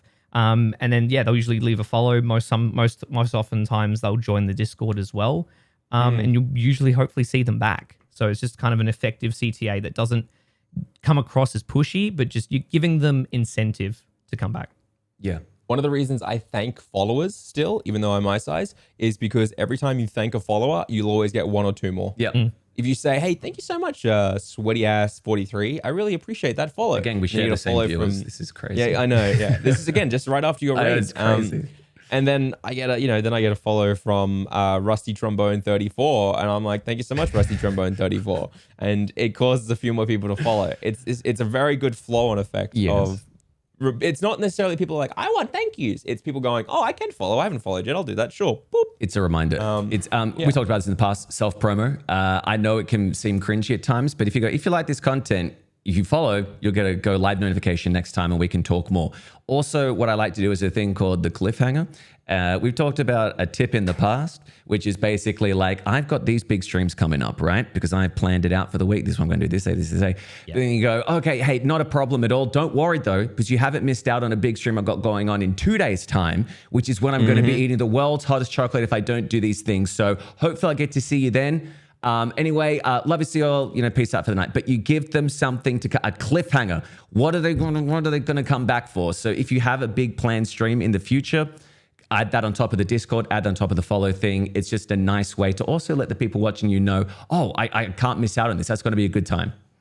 It doesn't even have to be a big stream. Yeah. So what something Point Crow does, which I love how Point Crow does this, and I've completely stolen it, is he'll go like, should we go and kill the dragon? Like, so this is the one I did on Elden Ring on Wednesday or Tuesday or something. Wednesday night. I was playing Elden Ring and I was like, all right, we've got the key. We've killed the dragon. Should we go and take on the academy boss, the mages? They seem really hard. They seem brutal. And I'm like, yeah, let's go kill the academy mages. Let's go do it. Let's woo woo. And I'm like, cool. If you guys want to see that, tune in next tomorrow night. And I told them all to follow, join the Discord and stuff like that. And they're like, cliffhanger. No. Yeah. So like you can pull that kind of stuff, get them really hyped up, get them posting those hypees, everything like that, and then just give them a little bait and switch and be like, and we'll be back tomorrow night. Yep. You know, That's it. so I love that. That's Point Crow really good. I should do that. I should absolutely do that more. Yeah, cliffhangers, man. It's all TV's about. All TV's about. Even if you don't have that cliffhanger to end on, just letting them know whenever the next time you're playing that game is. Yep. So like for example, like Wednesday night, we're finishing up Pokemon. I know that the next 2 streams are going to be Yu-Gi-Oh! So I'll just be like, guys, we'll be back on Pokemon next Tuesday. But if you want to see something a bit different, tune in, in a couple of days' time, we'll be doing this. Yep. So, yeah. I love it. And then we have one more question. Sorry if we missed anyone's questions. Please make sure if we didn't get to your question, just throw it in the comments again. We do read them all. I reply to them all. I make note of them all. But obviously when we go longer, we can only pick out like 3 or 4 to go through. So if we do miss you and you do want us to answer, throw it in anyway, because we read them all and then we use them to inspire our general conversations as well. Yes. For example, someone asked us, what was your favorite moments of streaming? And that actually is what inspired this entire one. So we know we didn't actually technically answer your question in the Q&A, but you got a lovely question. Yeah, you got a whole episode about it. Yeah, exactly. I believe it was Jess. I apologize if I'm forgetting. I don't have it up right now. But I'll go with the last question for the day. It's by Des. Des is a fantastic chatter, and it's a question that I think is quite tough, and it kind of sucks to hear. But I wanted to give it an example because I think it's one of the reasons why we always talk about consistency. So Des asks, I do have a question this week. I've been streaming for over 1.5 years now to a small but incredibly lovely community. But last week, I've had to pull the plug and say that I need to focus on getting my uni degree right now. So I've quit for at least 3 to 4 months to be able to secure my degree. My question is, what is the right way to come back after such a lengthy break? And have any of you ever dealt with something like this that could shake your community up? And how did you deal with it? The absolute honest answer, I'm not going to sugarcoat my answer to this, is that I would expect that after 3 to 4 months, you will have none of those original viewers anymore. Because they still want content and they're going to find content creators who will fill that gap and they'll probably become part of their communities. And it's very hard to get them back into your community when they've gone into another routine. And the only thing I could suggest for you to do would be to try and take those 1.5 years worth of clips and try and make TikToks and YouTube shorts and keep like a Discord active and keep yourself in their mind for the next 3 to 4 months by posting a short or a TikTok every second day or every day if you can, because otherwise this is going to sound bad, but they will just disappear and fade off into non-existence because that's just how the internet is. And it sucks. And it's one of the reasons why all of us are scared to take prolonged breaks. And that's from people who have other funnels and active Discords and communities and a YouTube channel. And if I went away for a whole month, I would lose 90% of my viewers. Yeah. It's like even when like Pestily went on his European holiday, he still brought like a high-powered gaming laptop and was streaming, during his time on holiday, because he was there for like, I think a month or 2 or something, like a really long time. And yeah, like Eljay's right. Like there's things you can do to mitigate that. Like, maybe you do that, maybe do that movie night, or you'd be like, hey guys, we're going to do Jackbox Saturday night. Like, maybe you've done all your uni work for the week and you can just kind of chill out on like, for a couple of hours, like at least, maybe you can spare at least a couple of hours one night doing something. And if that spare time you have, like, sure, you may not be able to do that 3 to 6 hour stream, but maybe spend an hour, make a few clips, TikToks, just get it out there. Do the best you can to mitigate it as much as possible. But unfortunately, you will take that hit. And that's just the fact of the matter. That is the reality of it. There's 2 things, obviously. If you've got absolutely no time at all, maybe just think to yourself, what are you going to do when you come back? What's things that you can change? What positives can you take out of what you've done for that year and a half? What has really worked for you? And then build something in the background. Like have your mind, have a notepad out and go, okay, maybe I'm going to do this when I come back. Maybe I can do this as an overlay. Something to give yourself a boost, because there's nothing worse than having 4 months off and then coming back and doing the exact same thing, hoping for the exact same results with the exact same people. Because again, as you know, especially with Twitch, if you take any time off, people people have said this. If you take a week off, your sub count, your viewer count, everything will go down X amount because it is just all about consistency. But I wouldn't say it's a negative thing. My dude, you're going for a uni degree, definitely take time off. That should be your focus 100%. right now. Have that as the backup because, again, streaming may not be for everyone. And you may be streaming like, you know what? I don't have that, but I've got my uni degree, so I'm going to be sorted. I can get a job outside there. So definitely focus on the uni degree. Streaming, as you said, you've only got 2 to 3 average viewers. Was that right, Eljay? Yeah, that's what he said. Yep. So in here, he just said a small but lovely community. A small but lovely community. You can build that back up again. They're going to be different people, most likely. Don't get me wrong. But the fact that you've made it there once, again, you can make it there again. So as much as it may be weighing on your mind, please do not let it get into the thing of like, I've got to put apart, my studies so that I've got to stream so I can keep these community members. Because at the end of the day, really look out for yourself and then you can go full bore into streaming, knowing that you've got that security blanket of a degree in a field that you are hopefully passionate about. So yeah, I would say focus on that more than anything. Yeah. I get so many teenagers and young adults commenting on the YouTube channel like, oh, I got to do all these things for study and uni and school and stuff like that. I don't know what to do. Or they'll be like, I'm 15, I don't know what to do. And I always comment the same thing back saying, hey, quit. Just be honest with you, man. I'm just saying quit right now because instead what you should be doing is you should be becoming a master. Yep. And there's an old saying that takes 10,000 hours to become a master of your craft.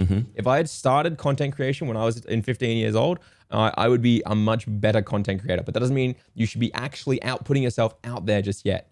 No, you can go away, you study lighting, you study cameras, you study storytelling, take improv courses. You can spend 10,000 hours from when you're 16 to 20 while also improving yourself, getting life experiences rather than locking yourself in a room and going live every single day. Social, Like, be seriously? social, please do not. Oh, yeah. Yes, don't be in front of a computer if you don't have to be in front of a computer. I'm sorry. Yes, go on. Like 100%. Like if you go and do the next 4 months worth of your uni course and you have a little notebook in your back pocket at all times and something funny happens, you make a note of it. This is what I did. Most of my stories are from a notebook that I carried from when I was like 18 to 22 because Jerry Seinfeld did it. Every time something funny would happen, he'd make a note of it. So I have all these stories that I tell, like from when I worked at the cinemas, from when I went to a party, all sorts of things. And I just reference them in conversation and they lock the stories in my brain. And people go, you have such strange anecdotes. And I go, yeah, I think most people do have strange anecdotes if they get out and live life and have experiences they can share. But sadly, so many young people are getting straight into content creation. They're making their entire life content creation. And then all they can talk about is content creation. Yeah. And I know my streams are at their best Tuesday nights because I've had 3 days off where I haven't been doing only content creation. Funny things are happening to me at the shops. I'm hanging out with my friends, my wife, all these things. And I come back Tuesday and I'm like, bam, bam, bam, bam, bam, bam. Here's all my funny things that I got to say. And then by Friday, I'm like, I've just been sat here streaming for 5 days. I need to go come up with new content. Yeah. I've got nothing to talk about. And so that's my big thing is, you are going to take 4 months off, but you can use that time to get a degree, to have amazing experiences, hang out with friends, and to come back stronger as a more well-rounded, better content creator who can tell amazing stories. So that's a positive way of spinning When I was a kid, I went to audition for acting at like VCA NIDA. They're like the big institutions over here. And I made it to like the final rounds and they go, oh, you're 17 years of age. You need to go out and live your life and then come back. And I thought it was the biggest slap. It's like, you don't want me. They probably didn't. But it was that thing of like, looking back on it now, that is the best advice I can give you. If you're in university, college, whatever it is, tertiary education, go and make friends, go and live it, do all that stuff that you want to do because content creation is always going to be here and you don't know what's going to blow you up because you could do it for 10 years and not blow up. But if you take that time off, get new experiences, think of things differently and come back, you could blow up like that because you've got an amazing idea that you couldn't have got any other way. But I was going to say, to finish off very quickly now, last week, if you came to the very end of the podcast, and you said shut it down to us in the chat, we would say Pog is back. I got a few this week, but all I'm saying is that, Nick, it is your turn for this podcast to tell us what is the A-B dialogue we're going to have for the listeners who came this far in the podcast. I'll be honest, I forgot to come up with one, to pre-come up with one because I totally forgot. No, I don't think anyone said shut it down to me yet because I haven't been live since I the was going to podcast went say out. we've only been 2 days, a day out. So Came out I reckon yesterday. I'll go live tonight and I might get like 3 or 4 people, but I'm going to be a week behind all the time. Mm-hmm. I'm going to have tonight. I'm going to be like, wait, why is everyone saying shut it down instead of Nick, who wants us all to say That's the slap hard my thing. ass We're and on call a me 6-day Sally? delay. I was gonna say I completely forgot because I'll go live for the first time tonight because the podcast came out yesterday. Yeah, so I was it like, came out yesterday. oh, Yeah. okay. So let's say let me think about this for a sec. I people to come in and say egg. Did you know that an egg is a vegetable? Did you know that an egg is a vegetable? And Yep. what do we reply with? It's actually a fruit.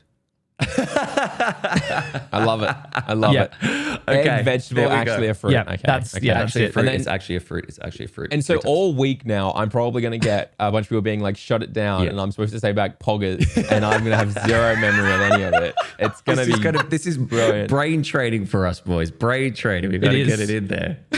I like it. And if you watched until this far, remember, comment your Q&As, comment your answers to today as well about your best moments and the things you've loved about being a content creator or watching content creators. If you're one of our audience members, I'm sure all of us would love to hear your favorite moments. Yes. And I know a lot of them who don't even stream watch us.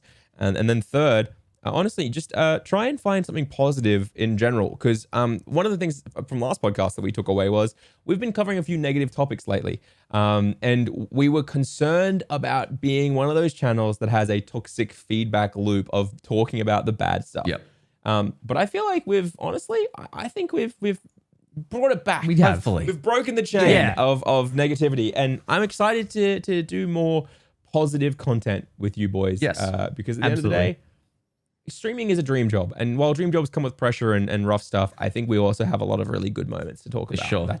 Without a doubt. It's just like most people, you think about the negatives more because they're the ones that like, for some reason, it's just human nature to think about it. But there's so many more positives than there are negatives I found over the years. And yeah, hopefully you can get inspired because I feel inspired after this. And it's always nice to hear your feedback in the chats, in the comments and everything like that. So please, I love talking about the podcast and what you liked, what you didn't like, everything in between. So feel free to always come into my stream and give us a little talk. And Yeah. I love to say, because then I'll be like, okay, you follow the podcast. Yeah. I like you more than the others. Don't tell them that.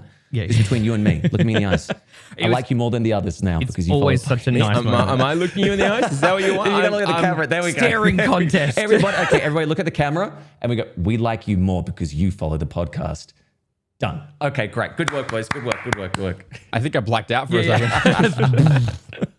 Awesome. Well, I think we are dropping frames. Any last word, boys, before we head off for another week of streams? I value your viewers or your lack thereof. The moment you start valuing the people who watch you or valuing your potential viewers, sorry, I leaned past it. The moment you start valuing them is the moment you're going to start to push yourself to make better content. So spend some time to really value who they are, and you'll find you'll put more work in, and you'll find they'll probably return that value tenfold. Yeah. That's the reality of it. I find if you value your viewers and you give them good content, they will return it tenfold. And that's great. Yep. Yeah. We're all always trying to reach new viewers, but celebrate the people you have there. Celebrate the joy and excitement.